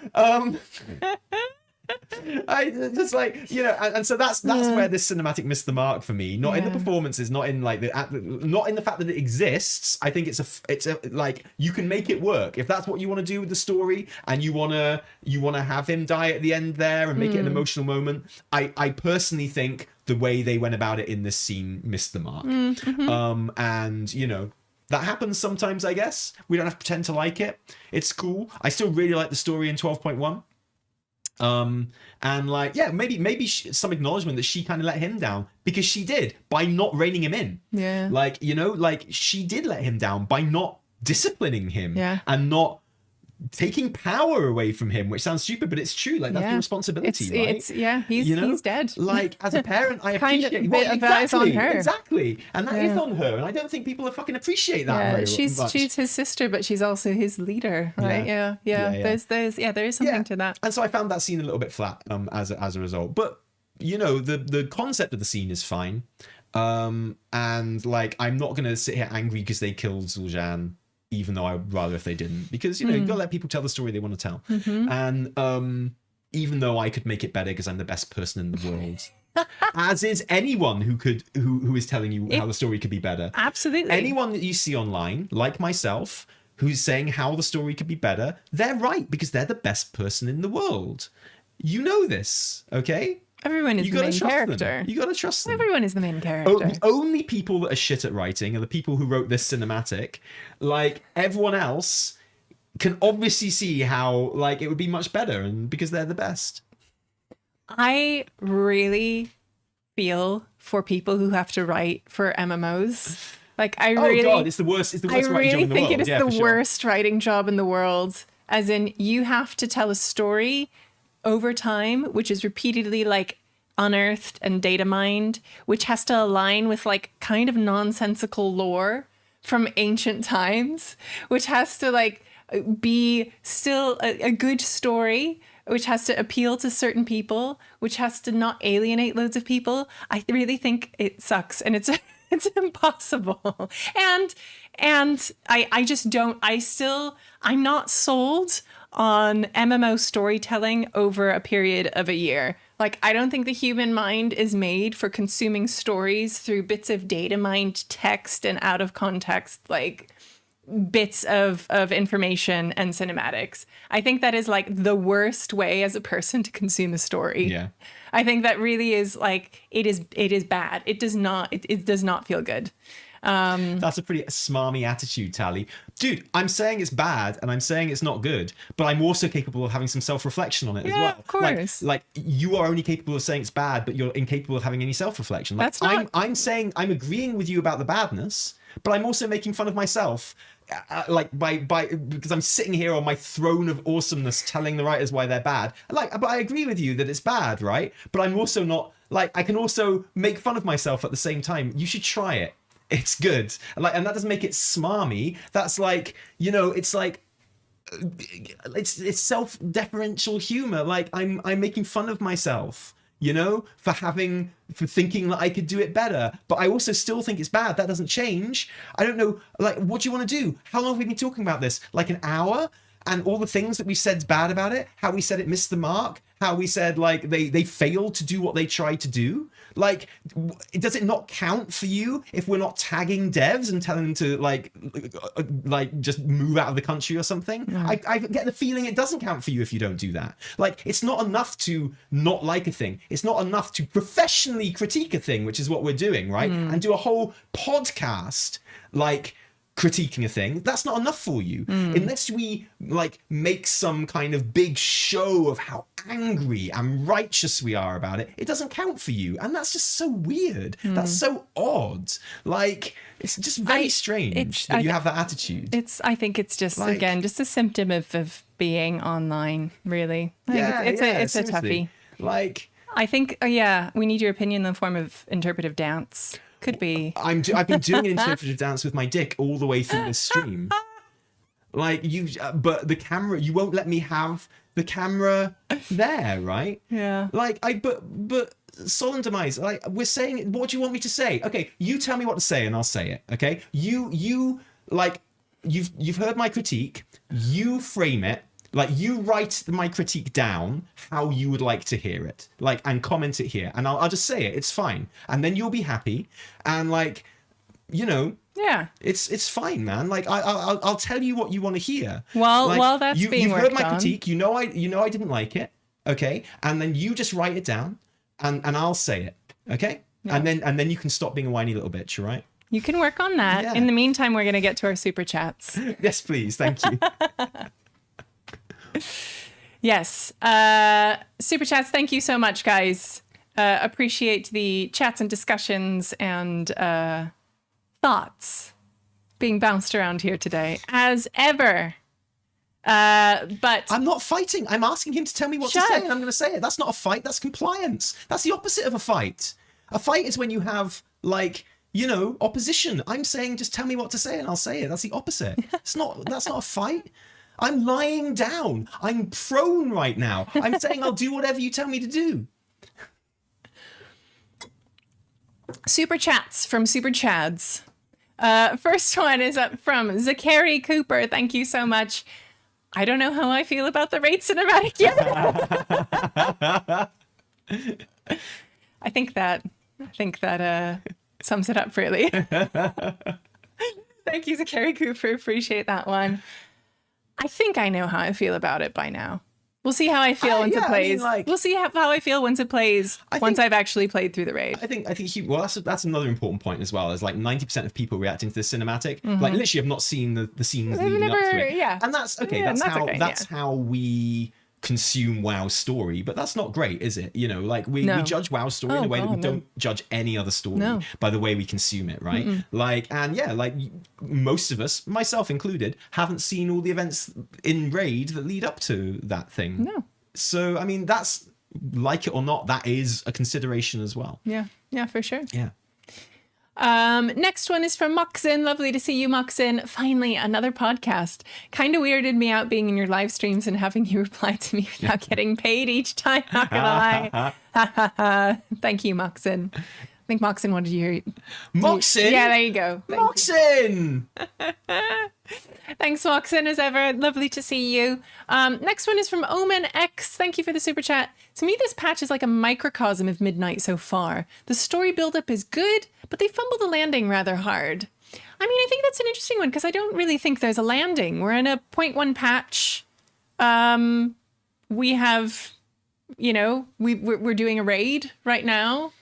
And I don't, you know. No, I'll agree with that. That's basically what I've been saying. Yeah, like, you know, I really, really like the story leading up to this moment in 12.1, and I didn't like this moment particularly. Fair. So, like, yeah, I'd agree. I that counts as not sticking the landing. I don't think it's like, you know, it's one scene which I didn't think kind of landed in a storyline of like a lot of scenes which I really liked. So yeah, you know, I can stay balanced about it. Yeah. But yeah, you know, it would have been better if the cinematic could be more like I wanted it to be. Yeah. Do you think, talking about all this stuff, because, you know, you forget that something will happen next. Like the story will move on. One of the things I really like Things about will this happen story, next. a lot of people talk about how, you know, this is very detached from the main story and stuff like that, and it is. But I like that about it. I always like a nice little detail. I don't mind a 0.1 patch which goes somewhere. I like understand the criticism of like, I want it all just to be main story. I've made that criticism when I think it's been inappropriate before, like the 20th anniversary event and stuff in War Within, where I was like, let's keep going. Yeah. We got momentum here. Let's do it. Yes. So I get it. I've done that criticism as well. So I'm not going to say people are wrong for having that criticism of this patch. I just don't happen to feel that way. And I like it. And I like that actually it's nice having a raid cinematic which isn't a cliffhanger. Like, I think over the course of the last few expansions, definitely in BFA and Shadowlands when it was at its worst, like, WoW cliffhanger fatigue in the story is real. It's a constant danger, and it's something they always have to balance of like, well, how do we make people excited about what's coming next? And then just like but not just have like cliffhanger after cliffhanger after cliffhanger where nothing is really like everything is only set up and never pay off or explained, like it's some like you know, like some fucking later Doctor Who kind of series or something. And like, yeah, I get that. And so it's actually one of the things I like about this storyline and this story arc and this cinematic is that it is nice to actually just see the end of a storyline and the end of an arc, which is what Zul'jin dying is. You say that. Sorry, I got my speculation pen out. But like, surely, okay, I guess you're sure. Clearly, this may have, you know, Zul'jan's story might be over, but is Ula'tek's story over?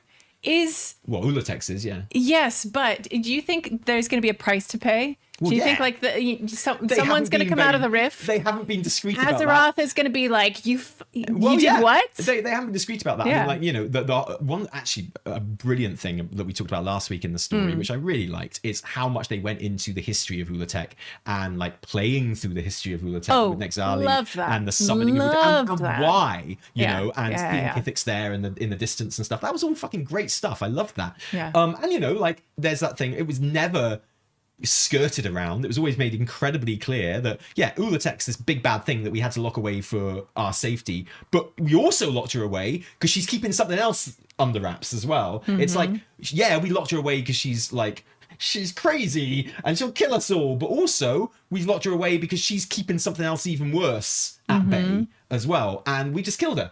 So she's not keeping that thing at bay anymore, is she? You know? And like I don't think it's wildly speculating to say that Kithix is coming and there is a one boss raid in 12.1.5, right? So I think, you know, seems pretty likely. Yeah. And you know what, I feel like I can take Zul'jin dying if we get playable Amani bodies. Yes. Well, we've already got a Zul'jin transmog in the rogue set from this raid. Yeah, right? so you know what? he can live. I will take that. Like if that's what it takes, I'll have it. You get Zul'jin dying. I get playable Armani. Right. Okay.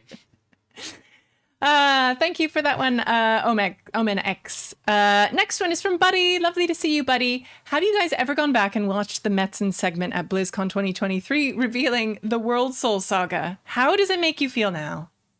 Cheers. I still feel exactly the same about it in that the structure of that entire announcement is so wrong. Oh, that was a crazy announcement. It fucks me up so much. Every time I watch it, it makes me so fucking angry. Like so fucking angry. Please elaborate. Like, dude, you've got an amazing announcement here and you did it in literally the wrong order. Like, he started talking about the World Soul Saga before he started talking about any of the expansions.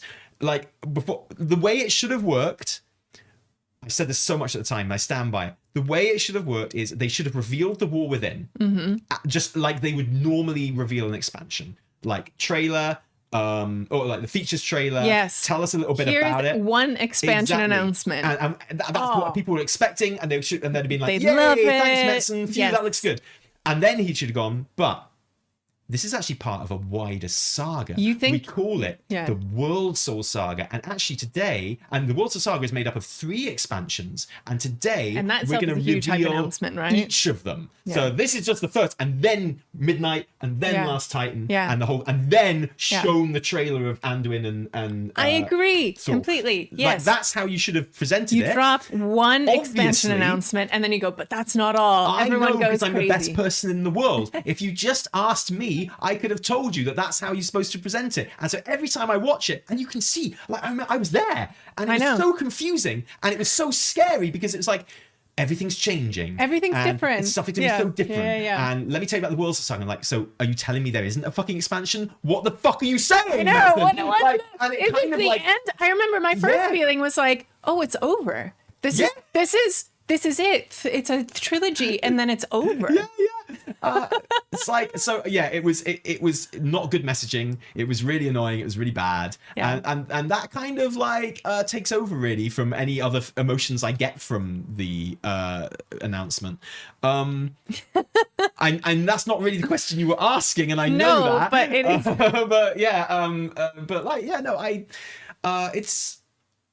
I think like I still appreciate that I know Last Titan is coming. Yeah. Just like I appreciated that Midnight was coming in War Within. And I kind of like that. And it's nice seeing Chris Metzen on stage. It's lovely seeing him be the hype guy. He really is. He really is. So that, is he coming back for BlizzCon? Metzen? Yeah. Why wouldn't he? I don't know. He was kind of done. Dude, you don't hire Chris Metzen back at great expense and then not use him at BlizzCon. If anything, that's what you use him for. I don't know. We never saw Metzen again. People are being a bit mean to him online right now. Again. Some of us have. People are being a little bit mean to him right now, which really tells me something when people are like, wait. Wow, a lot of people don't think it's anything to do with him, actually writing this story? A lot of people seem to think there's like some non-binary blue-haired writer who's literally got him tied to a chair, forcing him to do stuff. Totally. He's and he's like, oh, I don't want to do any of this stuff, but you're making me. Because like Chris Metzen, the famously submissive writer who just hates taking charge. Exactly. Anyway, like, but no, he's great. And no, he, we obviously have contacts inside Blizz, and I can tell you right now that he is very, very involved on a day-to-day basis with the story and execution of the current game, and has been since he was back. Like, he's not gone missing. He's not absent. He's there doing his job every single day, as you'd expect. Maybe that's an inconvenient thing to have to believe if you don't want to, but it's true. And like we've come into contact with him recently, and he looked very well and happy, and he's just a chill fucking dude, isn't he? He's like, so sorry. Thank you for that one. Next one is from Yarku. Thank you, Yarku. Sure wish I could phase through the barn attic door. I'm with you. You can't. You know that little attic in the Westfall barn? You can't. That's so player housing feedback. Get it in there. Yeah. Right? Me too. It's I really wish we could go through. Next one is from Birding Tom. Thank you. Are we watching the gradual collapse of the ecosystem that made WoW's enormous community knowledge base possible? Wowhead layouts and alternatives. I mean, I feel like Wowhead is on a track, right? I mean, you guys probably saw kind of the posts that are out like a month or two ago about how kind of Wowhead is revising its editorial kind of approach, how they're publishing articles, what they're publishing articles about. At the end of the day, it's always gonna be a massive database, which is good. I mean, I hope we don't have to worry. There are loads of other databases too. There's WowDB, which is great for player housing. Like the landscape of online kind of media is constantly changing, right? And you adapt or you die.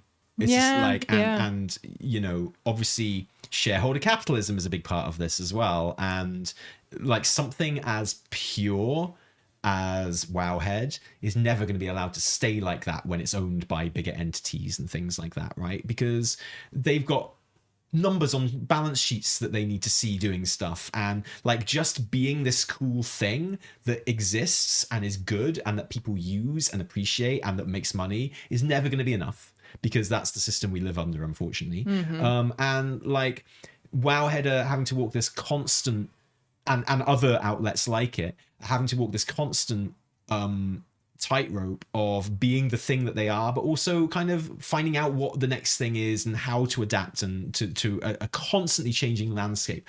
The landscape at the moment is AI, and how do you, as a website like Wowhead or Icy Veins or anything else, like how do you adapt to a world where someone can make your entire website in minutes?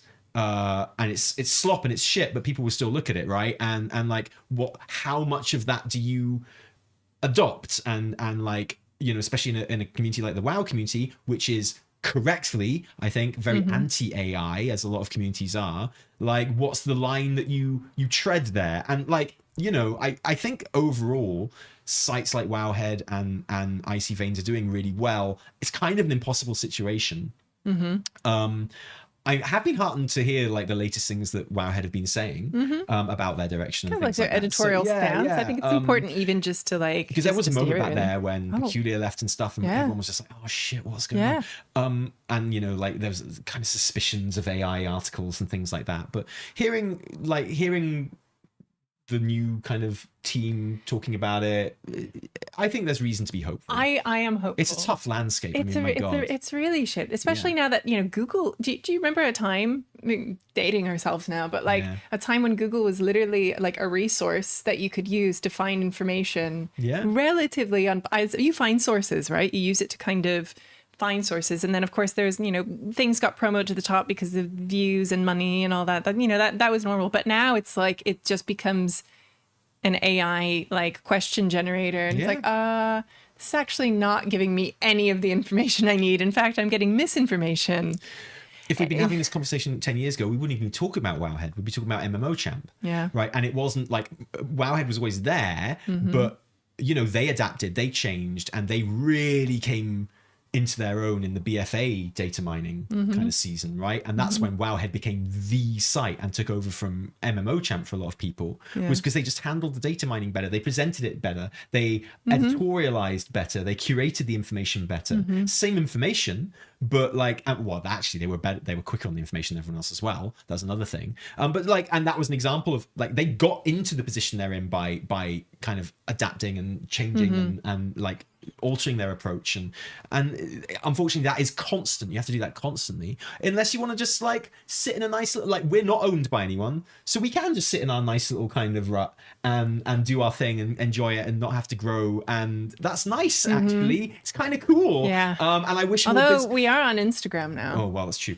I wish more businesses had like the freedom to kind of just maintain being successsul and a good thing. Line has to go up. Exactly. Line must go up, Tally. No one's allowed to just like big number get bigger. Make enough money anymore. No one's allowed to kind of just sit pretty and be like, hey, we've made this thing and it does very well for us, and we can just gonna sit on this and do our thing and really enjoy it and have a nice life.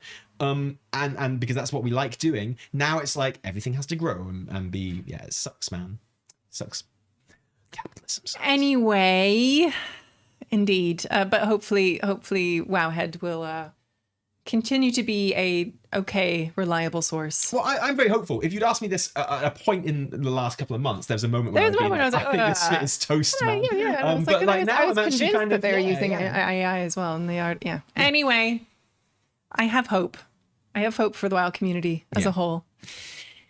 Omadon 666, thank you, Omadon. Lovely to see you. No new paladin races in season 1. Likely no playable Amani. Don't say that. Or Sethrak for season 2. Are we just not meant to have hopes or expectations from clear signposting? Okay, so like the paladin thing. Do you like literally we were at Gamescom with Maria Hamilton a year ago, and she was like, well, it's like, can we expect some more paladins? She's like, pretty much, yeah. Look at this cinematic of all these people who use the light to fight, pretty much. And now it's like, Look, Maria Hampton was very tired. Okay, I know. I'm not putting it on her directly, make up a whole presentation on the plane. I agree with Omadon in that we do get these kind of signals from WoW, the WoW team, members of the dev team, and them being like, yes. And then now it's like, so about that. When? Yeah. It's tough. As for playable Armani, someone asked me on stream how likely I thought it was that we're gonna get playable Armani now. Yeah. And I said, actually, probably more likely than it was at the beginning of the expansion, when Blizzard clearly had no intention of doing playable Armani. Like, since the whole, I don't want to call it backlash, I want to call it enthusiasm from the player base at the idea of playable Armani. I think it's actually probably more likely now than it was at the beginning. You know, still overall unlikely, but more likely. I'm saying there's a chance. Do you think maybe they'll drop them at Gamescom? What, that huge Blizzard presence at Gamescom? Yeah, I think there's like zero Blizzard. I feel like they might have dropped them at Gamescom and forgot where they put them, and like they're behind a billboard somewhere at Gamescom. Playable Armani, no one knows where they are. They're still looking for them, and all the paladins. Yeah, we were hoping for that. We got a little bit of Demon Hunter flavor in there. It's a little sprinkling. But I'm with you. I'm with you, Tally, in your kind of like meta customization hope theory, which is that like it's going to be a major feature going forward. Like that they're going to be I think it needs to be. Yeah, I'm saying when people say I want more customizations as a feature this next expansion, I'm like, I don't. I want a commitment beyond expansions for like just constant updating of like, treat it like the trading post or whatever. Put them on the trading post for all I care. Yeah. Like, fuck, why not customizations on the trading post? Why not? If that makes you make them, if that gives you the scope, if you make it a trading post thing, if that gives you the scope and the space to put constant updating customizations and emotes, stuff like that, why not? Put them on the trading post. As long as you're not selling for real money, I don't give a shit. Put on trading post. I think that might actually be something that gives them space to do it and like frees them up to do it, make it part of an already like a thing that introduces stuff like that anyway. I think like that could actually be a goer. It could be a goer. Not my worst idea ever. What is my worst idea worse. ever? Don't answer. I've had some pretty bad ideas. Don't answer that one, chat. Yeah. Thank you for that one, Ramadan. We got loads of super chats today. Next one is from Crunchy Cream. Lovely to see you, Crunchy Cream. Hi folks, I'm the one who found out the 20th anniversary concert was cancelled by a super chat last week. I'm so sorry, Crunchy Cream. I'm also happy for you that you discovered it, that you did discover it. Yeah, I'm glad we could help you in that way. So in now, your best clothes. So now instead, I'm going to BlizzCon for the first time. Hey, that's better. To experience it all. Oh, Crunchy Cream, that's amazing. That's so cool. Yes, congratulations. yes. You're in for a treat. We'll be there. We will be there. We will be meeting and greeting. Yeah. And I can't wait. That's awesome news, Crunchy Cream. Silver lining. Something that was mentioned to me the other day is that we have, of course, talked to patrons a lot about how the weekly reset live isn't happening, but there will be other stuff going on. Yes. We haven't really actually put it out there for people who aren't patrons.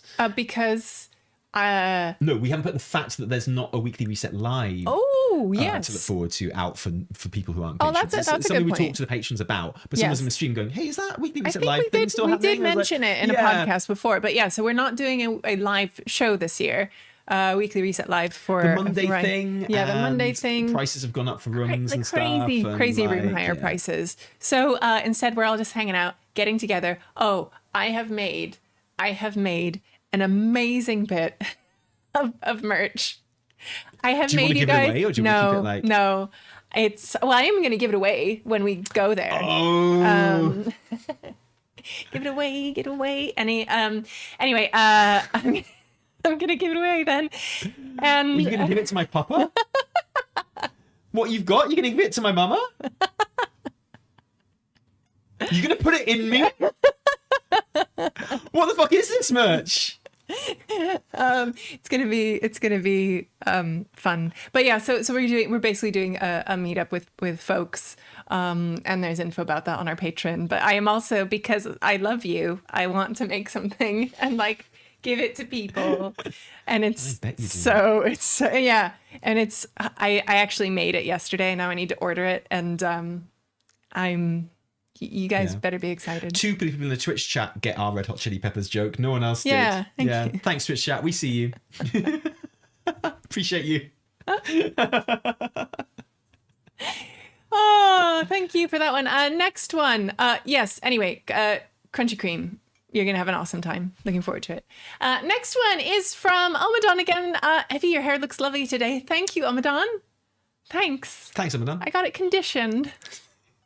I got a little treatment, you know? Yeah. Yeah. It's a treat. Exactly, as a treat. Next one's from Rico at work. Always lovely to see you. Lovely friend Rico. Hey, Tally. Hey, Evie. Cheers and love. Backwards, super chat reminder. Don't you think it is time to lift cross-faction restrictions for LFG? Yeah. Yeah. Why is it there? Well, I think most people most people don't come up against that restriction very often. And it's always a nasty surprise when you do, because you kind of assume it isn't there. You're just like, oh, stuff is cross-faction now. It's cool. And it's like, well, why is this thing not fucking working? What's going on here? Is it broken? What's happening? And that happens. I go a year without noticing it, and I want to do something, and I can't put a group together or something, or we can't go into a place, or it's like, it's kind of messed up. Yeah, I think there's probably some people that still very much value it from like a world building point of view, and good for them. Let's keep it for that reason. But it is shocking every time it happens. I'm like, oh, what the fuck? I know. Yeah, absolutely. With you. Yeah, with you, Rico. Absolutely. Next one is from the Wubs. Hello. What races do you think might be added in The Last Titan? And would you rather give up a new class being added for, say, 4 new races? No. I want a new class above anything. Absolutely anything. I have 4 new races is a lot. I feel like new races, I'm finding them more and more underwhelming. Yeah. Well, they all use the same skeletons. And also, they all use the same, like, you see them, they're burned into your mind. There's always some new thing that I don't give a shit about. Like, it's like, have some derpy dragons. It's like, okay. Okay, derpy dragons were they're fine. A step towards something. Yeah, okay. That didn't quite get there. Yeah, Give me chunky dragons. Yeah, well, exactly. But we didn't get chunky dragons, did we? And then it was like, well, I have some stony dwarves, which are like dwarves but not as good, and then have like some Haranir, who are the best of the bunch, but as the 3rd new playable race in as many expansions, just don't have the same sort of impact, right? So obviously Last Titan is our last chance to get Tuskar playable. Oh my god. I said that Dragonflight was. When Tuskar were in Dragonflight, I'm like, this is it. If we don't get playable Tuskar in Dragonflight, we're never getting playable Tuskar. And when Dragonflight came and went, and there's no playable Tuskar, I was very sad for that reason. Also sad that Dragonflight ended, because it's fucking awesome. But obviously then Last Titan was announced in Northrend, and now this is our last chance to get Tuskar. So please give us Tuskar. That's what I'd like. That would be fantastic. Thank you. And but playable races should be races that were already in the game. I get like Haranir were in the game for like an expansion before, but like established WoW races should be the playable ones. Haranir was so underwhelming. It's weird when a race is introduced and made playable straight away. Like Zandalar isn't that really, because they were always in the game. Like Kultirans, the Nation of Kultiris, we always knew about, so they were in the game, right? Void Elves. It was just a way of alliance to get blood elves. Okay, fine, whatever. Fine. And like Mechanomes, okay, that was cool. That Mechanomes have been out the place. Like, but Earthen and Drakthir, I just give me ogres, give me Tuskar, give me the weird shit, give me the Dragonkin, give me the cool shit that's always been in the game. That's what I want.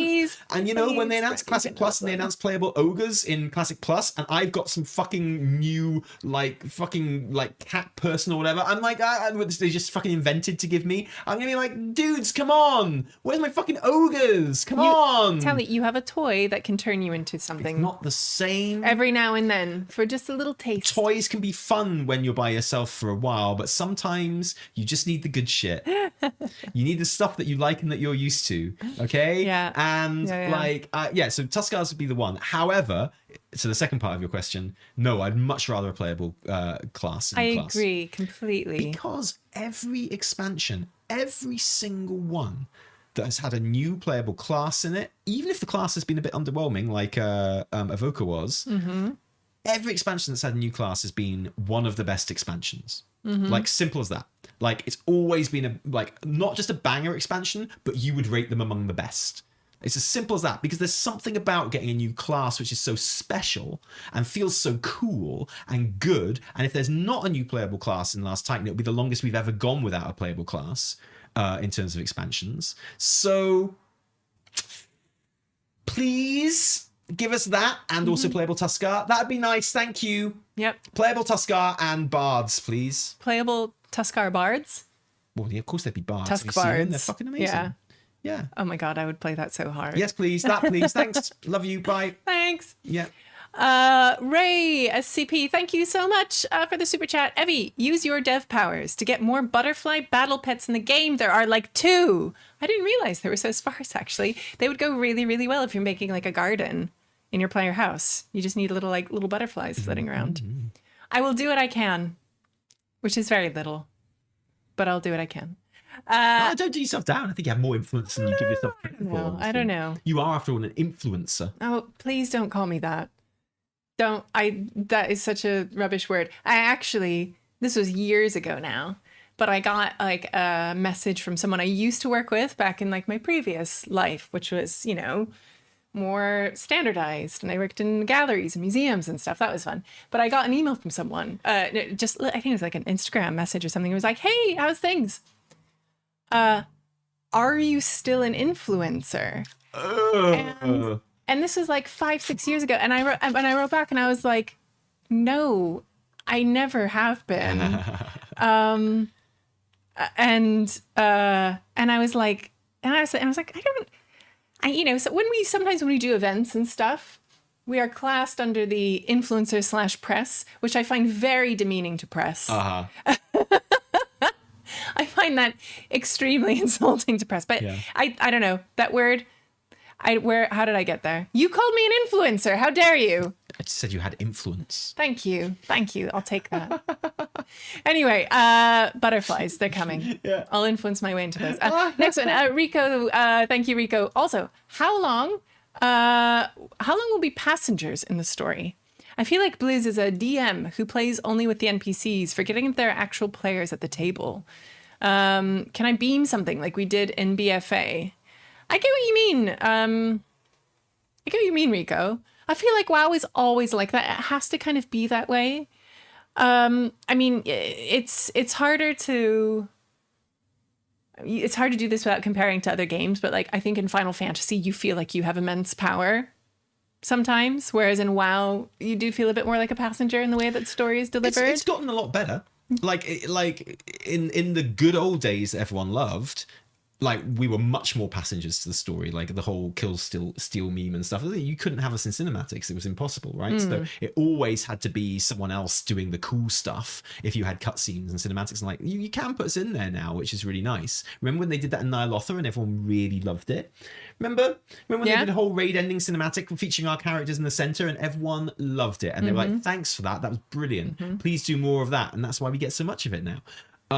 But yeah, like to some degree, that's always going to have to be the case, unless you want to, because, like the story still has to be on rails, right? It's not a sandbox. It's not, you can't have that if you want a narrative with so many players and stuff.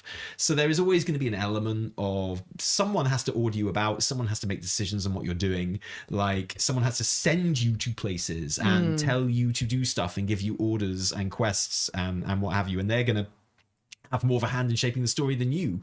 But having said that, I'd love to see more.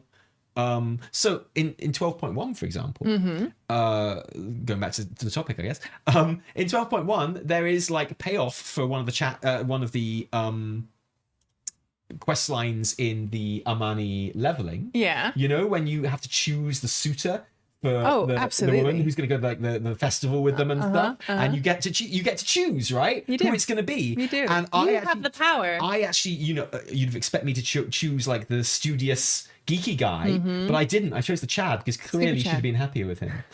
And so I chose the Chad, and studious guy was like, oh, and then you're fighting around the Coiled Isle, and you find a note. And you find out that the person that you didn't choose joined the army and got killed by Snex.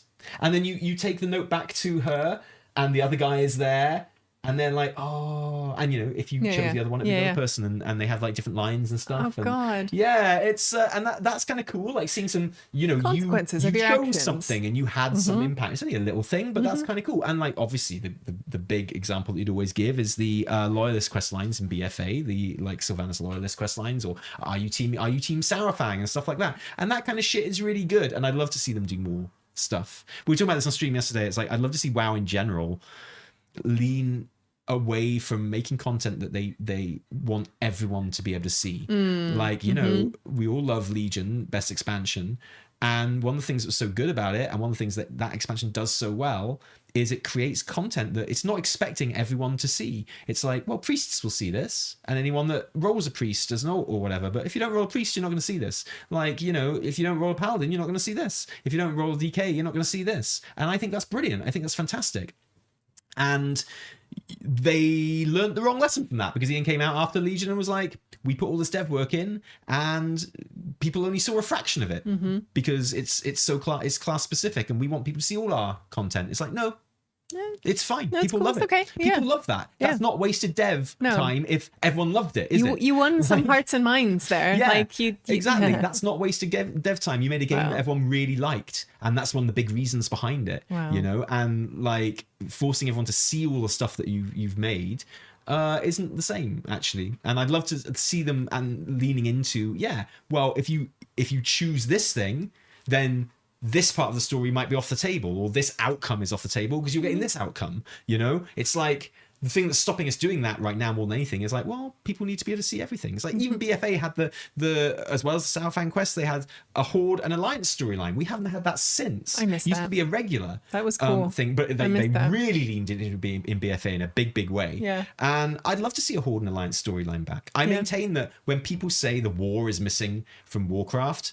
or like the conflict is missing from Warcraft, they don't mean faction conflict, they mean faction identity, you know, because there's tons of conflict in WoW, and like you know, but it's like we don't feel like we're picking a side anymore because everyone is on, all the players are on the same side versus the baddie. Always, right? Whereas there was a sense of like, well, I am Horde, I'm an Alliance, and you don't need conflict between the factions to get that, but you do need identity. Faction identity is really cool, and I want there to be Horde storylines. I want there to be Alliance storylines. And if I'm Alliance, I'm gonna have to roll a Horde to see that story. Like, or it sucks to be me. Fuck me, right? Okay, like that's just how the game works, right? And I want, if I'm a Horde character, Horde characters to tell me good shit and like to get me to do cool stuff, and I'm like, I'm seeing this cool thing which is Horde only because I'm Horde and that makes me feel good, right? And vice versa. Like, you don't need faction conflict, but you do need faction identity, and you do need cool shit for your faction that you feel like the other faction isn't getting. And that would solve like so many of the problems people have with it. I think that would really add some dimension to the game, because I'm the best person in the world and I know this shit. Okay. I'm just the cleverest person, and I know. Each and every one of us is. As is anyone who has criticism, right? Yeah, absolutely. That's just the name of the game. Moxon, thank you again. Too bad they didn't just make Zul'jin recover in the background for the rest of the X-Pack with new BFF Zappy Boy coming along to teach him the power of friendship. Zappy Boy been missing for too long. He showed up. He was there at like the council, where everyone is assembling, dropping the news that we are all related. Yeah. We all come from the same place, right? Yeah. Who knows? I like Zappy Boy being a mentor to Zul'jin would be brilliant. I'd actually be like genuinely there for it. Like, seriously. It could work. I'd love that. That's two characters I like. That's brilliant. Yeah. Next one, Disjoint. Thank you so much, Disjoint. You can love a character and still watch them face the fallout of their choices. Watching a character you care about face the cost of their choices, that's storytelling, that's tragedy. But yeah, definitely. Yeah, totally, exactly. And I think, like, you know, we talked about this a lot during BFA and Shadowlands, but, you know, I think people have different approaches to the game, which is absolutely fine, and people have different approaches to the story. And so there was this weird dissonance between someone like me, who I'm happy for bad things to happen to the Night Elves because it centers them in the story, and I like seeing them in the story, and it makes it an interesting story for a race that I relate to and who I really like. But then you got people who, and this isn't right or wrong, it's not worse than how I approach the game, it's not better than how I approach the game, probably better, whatever, who, like, it's their team, and so to see bad things happen to their team is like bullying. in a way. It's like, well, why are you making bad things happen to the night elves? Do you hate me? And we saw a lot of that. And, you know, it's hard because people feel connected to these things. I get that. They feel like you're they're a character theirs. in a game that you feel very connected to. Yeah, so that's not how I approach the story in the game, but it's undoubtedly, objectively how a lot of people do. And they take something like a terrible thing happened to the night elves more personally, because it's like, well, the devs hate me and my character. Whereas I take the attitude of, oh, it's cool to see the night elves doing stuff and bad stuff's happened to them. And like now people get to do heroic stuff and get to do tragic stuff. And that's interesting to me. I like that. And it's just two different approaches. And, you know, we're not very good at appreciating the different ways that people approach this game and the story. And, you know, we assume that everyone is like us, don't we? And that everyone, like, look, anytime you write anything about housing on the internet and the amount of people that are in there going, this is amazing, this is great, I love this, and then the handful of people you in there going, everyone hates housing's shit, no one even likes it, no one plays it, objectively wrong. You know, it's like, but you know, in their experience, they're in some shitty like public neighborhood where there's hardly anyone, no one engages with it, maybe they're in a raid guild and their raidies don't really engage with it, so to them housing's a complete flop that no one touches. But you know, that's not true, is it? It's hard to appreciate that people do different things in this game. Yeah. You know? Next one from Moxin again. Small correction. Technically, trolls do not have a war chief. They have Jin, Zin, or Khan. Though Amani might be different and just have Zul as their leader title. Though that just means great in Zandali. Sorry, yeah. I was using like war chief as kind of a touch-all, like a catch-all term, really. Yeah. But yeah, I was aware as I was saying it that it was not the right term, but it communicated what I wanted it to communicate. But you're absolutely right, there are proper terms that the trolls use. I just didn't use them, and I didn't like purposely not use them. I did not have them to hand, and thank you for bringing them to hand. Thanks, Moxon. Next one is from Spirit Walk. Wow, thank you for the super chat. Moazala mentioned in the side quests. Yes, there's that one guy who here, like you're helping him. You throw bones and like carcasses at him, and then he swims away as like a blood shark. It's kind of wild. Yes, Mozella mentioned the side quests, but the Amani are actually in Bwamsamdi's hands. We will see Zul'jin again in Shadowlands 2 Electric Boogaloo. Yeah, where's he going? Is Zul'jin going to Revendreth? No death fucking means anything anymore, does it? Yeah, right. Where's he going? That's why I say he's not going anywhere. He's clearly just going. Zul'jin dies mid-sentence. He's like, my sister. And Zul'jin was like, Zul'jin, what were you going to say, Zul'jin? Yeah. Okay, everyone to the portal. We're going to the Shadowlands. We need to hear what he was going to say. Yeah. It's like, and they fight through Revendreth. They find him, and he's like getting all his. They probably don't do it anymore in Revendreth. It's probably like all love and blowjobs now. But you know, getting all the anima sucked out of him. Like I'm like, oh Dan, what were you going to say, my sister? I was saying you were stepping on my toe. Oh, okay, sorry. Thanks. Bye. Yeah. Don't forget we have all of that yet to come. Back. That's nice. Don't forget we have Sylvanas and the whole. There's all of that yet to come, right? Whatever that she was back, you know. Oh yeah. That I know. Oh yeah. Yeah. Can't wait. She's gonna get to the bottom of it. Gonna work out what's going on. Can't wait. Alexi Galaxy Moose Muscles. Thank you so much. Thanks for making me read your name again. Why do you reckon Blizz only ran the triple threat achievement in season 2, The War Within? A reason to run 10s on every spec might ease up some of the 10 kilo drought and gave me a reason to tank. Me too. That's a good question. I got my triple threat achievement. I did it on DPS and tank and healer, and it's one of the things that inspired me to do it was having that achievement. And you know, when I did that, I was like, cool, I'm gonna do this every season. But the next season that achievement was there, so I didn't fucking do it. I was like, oh, well, fuck that then. So yeah, I agree. I thought that was a great idea. I wonder why they didn't bring it back. I thought that was a great thing. Really cool. Yeah, definitely. Like the real big changes around Mythic Plus kind of happened just after that, didn't they? So maybe it just got lost in the shuffle. Maybe. Maybe. Yeah. Maybe that is it. I liked it. I thought it was great. Yeah. I'm with you. Next one is another one from Ray's SCP. Will they time WoW 2 to come out with Woke 2? I don't know. Yes. Yes. Yes. Yes. Because they hate men. Yes, definitely. Like, I cannot wait for like WoW 2 Classic Plus. They'll probably try it out with Classic Plus. They go, and the best thing about Classic Plus, no men allowed. You're not allowed to play as a man. You're not allowed to be a man player. You know, it's just as simple as that. Forbidden. We're replacing them all. Yes. Next one is from Argo Durga. Only white men, obviously. Oh yeah. Argo Durga, thank you so much. Lovely to see you. Always nice to cast the podcast with you too. But I need to clear the raid so that I don't have to mute you during the story talk. Tofan. Sorry. Thanks as ever, Tofan. Shout out to Wondrous Wisdom Hood. EU, yeah! You guys rule. Anyway. Lord Goatfree, thank you. What's your favorite niche WoW monster race? Tuskar doesn't count, Ooh, no. Okay. This is a good one. Do you have an answer? I need to think about it. I've got an answer. Do you have one? Potatoes. Oh, but they're not like they're. I'm thinking more like. It's a bit weird that you're suggesting they don't have like a society and a culture just because the one potato you've ever seen was a bit out there. They're just little guys trying to live their lives. They are. They're just little dudes.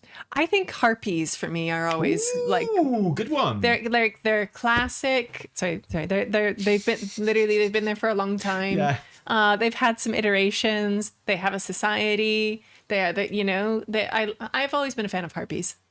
I like them. Still potatoes for me. Sorry, you're never gonna make me not love potatoes. They're called potatoes. It's fucking.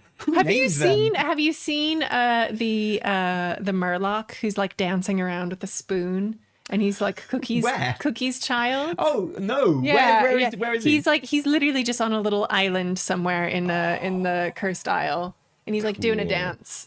And you can kill him, but I don't want to. I just like seeing him there. That'd be so great. Yeah. Another one from Moxon.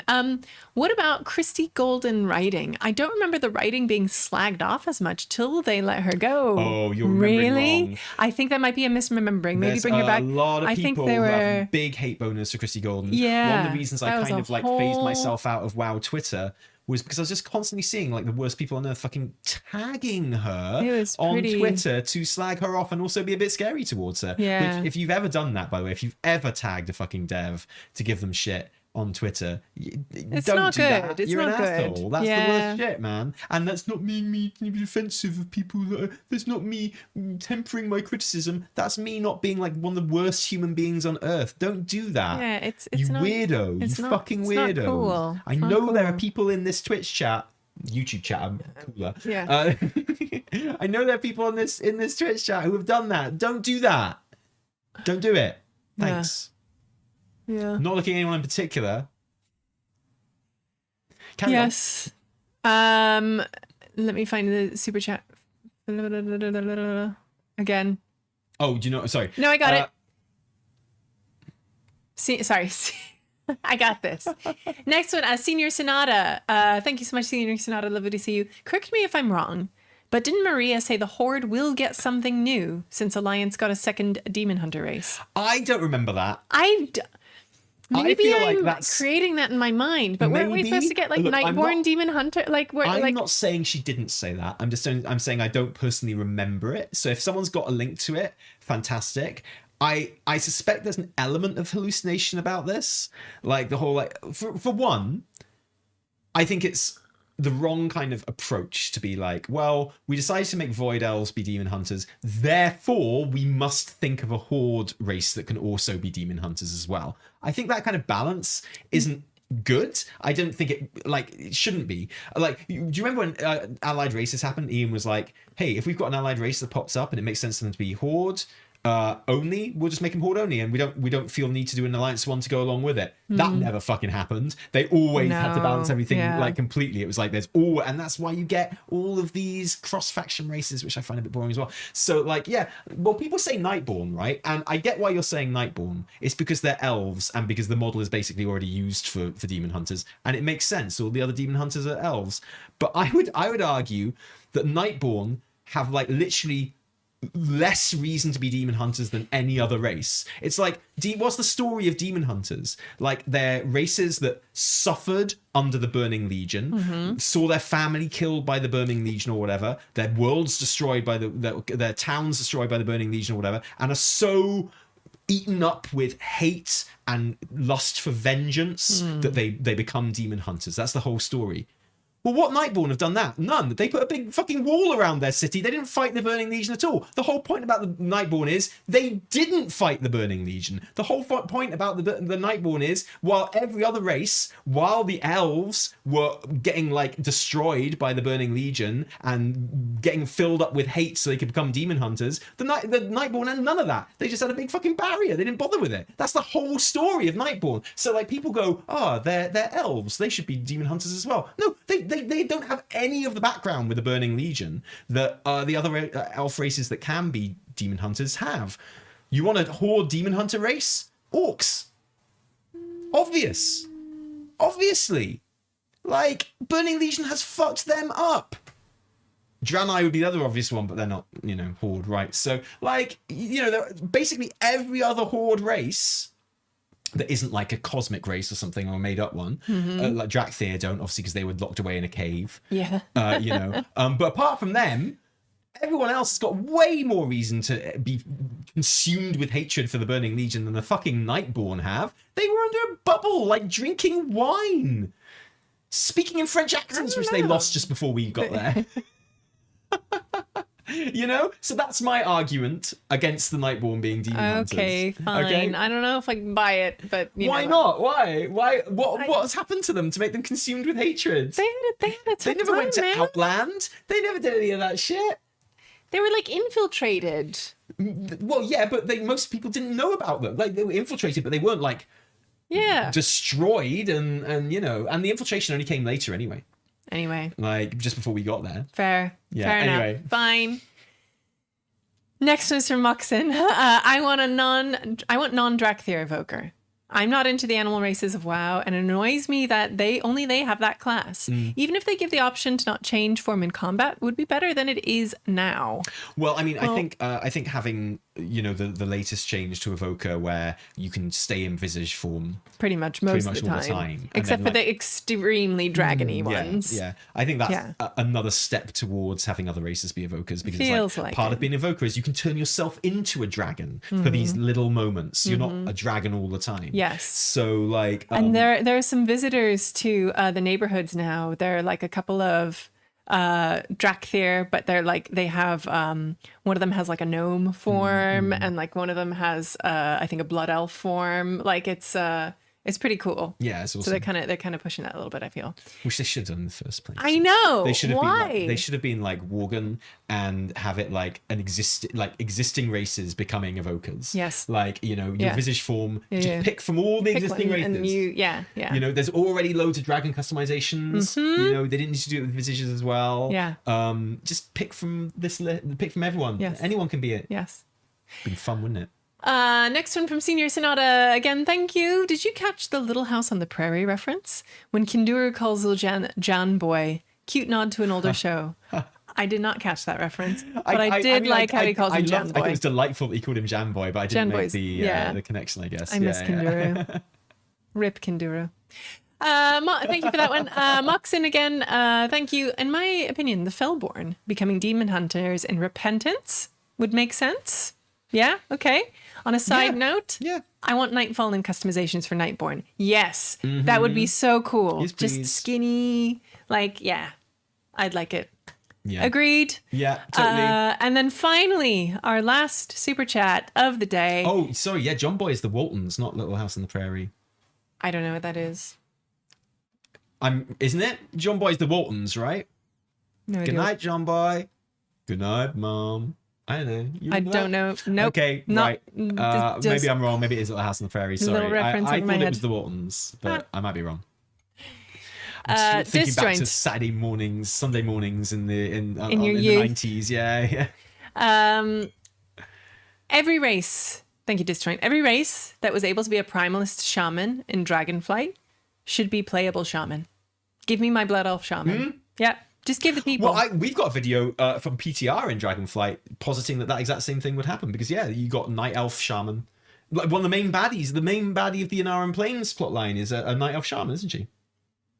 Oh yeah, I think so. Yeah. The one who does all the lightning stuff and she's literally a Night Elf Shaman. It's like, well, here we go. We rolling, we balling, shamans for all. Let's do it. Just like we're gonna have paladins for all in midnight. Let's roll. Didn't fucking happen.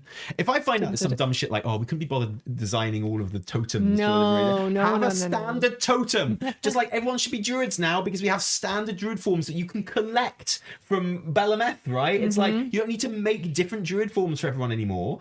You can just have them like the standard ones that everyone can use. This podcast's been going on a long time, hasn't it? It has, yeah. Watching the clock there. Sorry. That was the last question, though. It was the last super chat. Thank you so much, guys. That was last super chat. Appreciate all of the input, discussion, questions, feedback, comments, as ever. That was a long one. It was a fun one. Yeah. At times. It was great. I like that. I like a good, active, healthy discussion. For sure. It is good. That's it what is it's good. all about. You're never gonna get me. Sorry. If you hadn't worked this out already, but you're never going to get me like being genuinely angry about a video game story. Like I'm going to like it sometimes. I'm not going to like it sometimes. Wait, what about when they made my tiny frog big? I was really angry. Yeah, well, apart from that. Okay. Thank you. I managed to suppress that one. But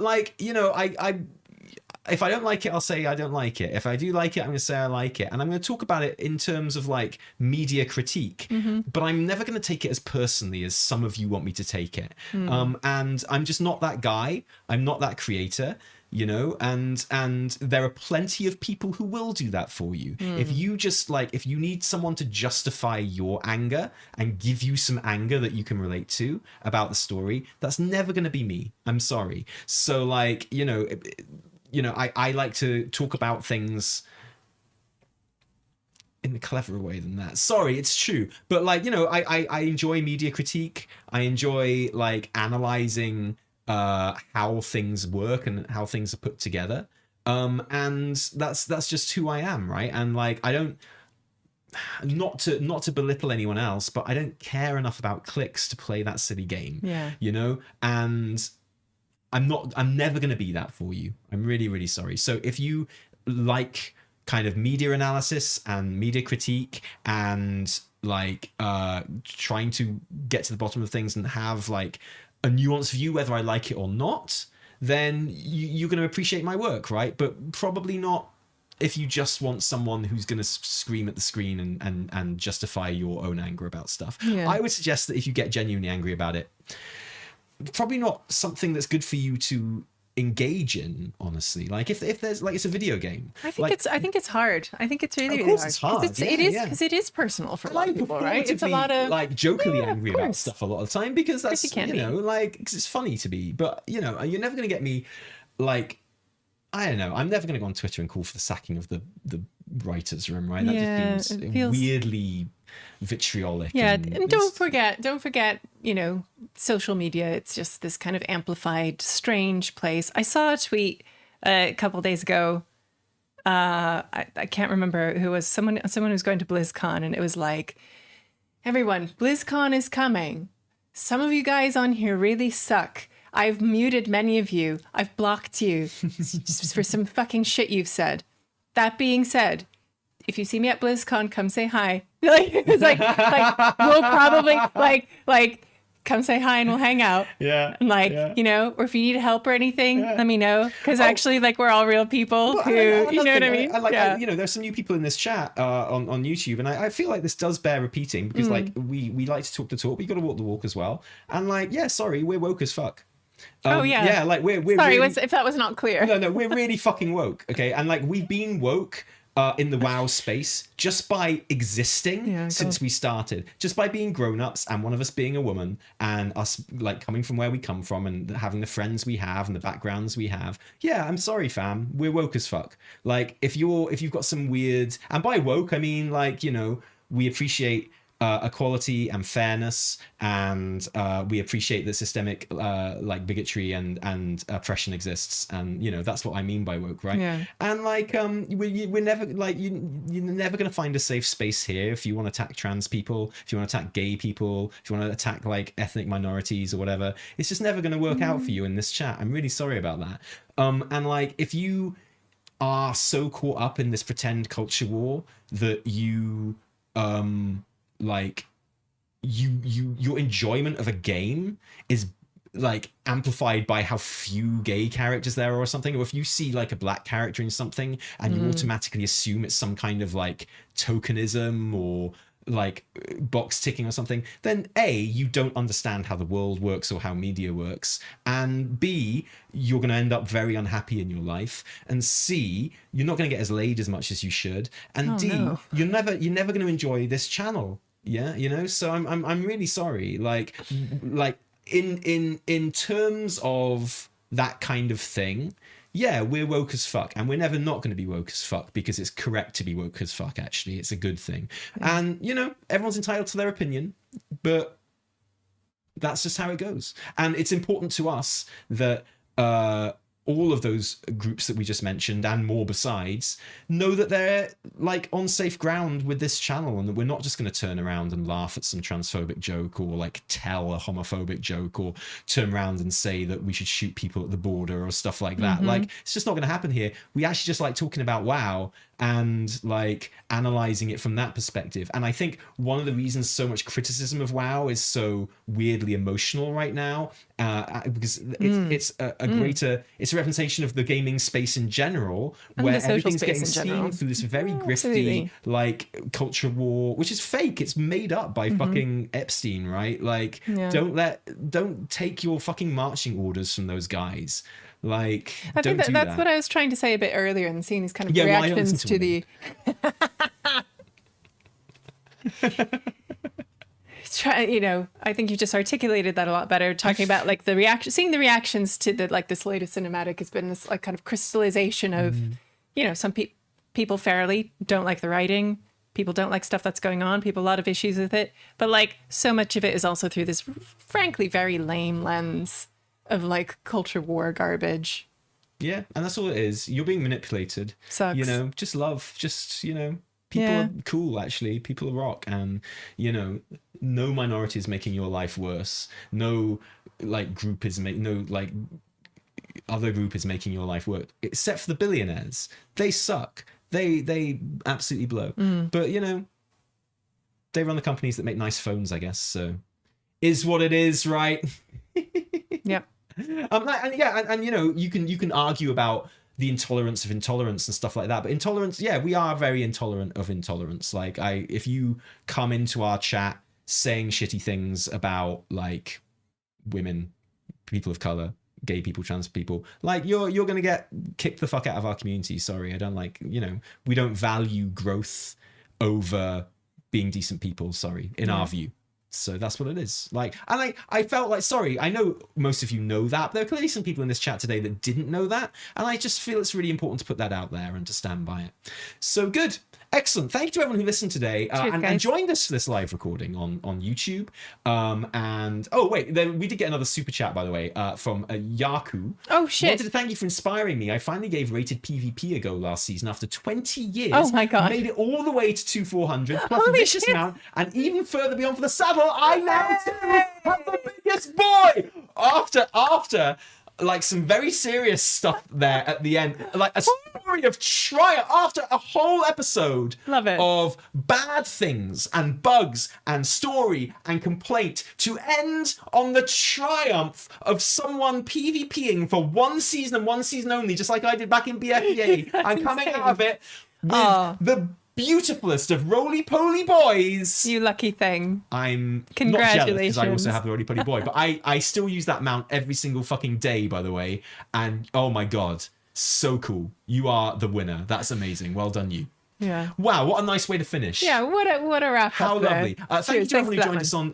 thank you to Quadaxes as well for the super chat at the end there. Thank you. But thank you to everyone who joined us live on YouTube today. It was lovely having all of your input, even if we didn't agree with you. Likewise, the people on Twitch as well. And we do see you, Twitch. We do see your subs. We do see your comments, and we appreciate that as well.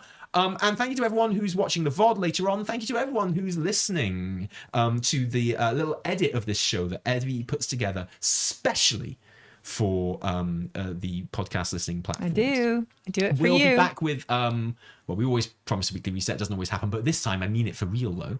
And videos before the end of the month, and the podcast. Are we in Gamescom next week for the podcast? We will be back technically on Wednesday night. Okay, maybe we'll be back for the podcast. It is possible we might be back for a post Gamescom. Can't wait. Podcast next week. We'll keep you posted. We better go and rescue Granny. She's probably tied up somewhere now. Yes. By the kids. Guys, thank you for joining us. Back to the team. Thank you, Rico. I'm off to run some more Mythic Plus. Until next time, from me, Taliesin. And me, Avatar. Cheerio. Bye. Podcast over screen. Wait, there we go. There we go. Bye. Ooh, bye.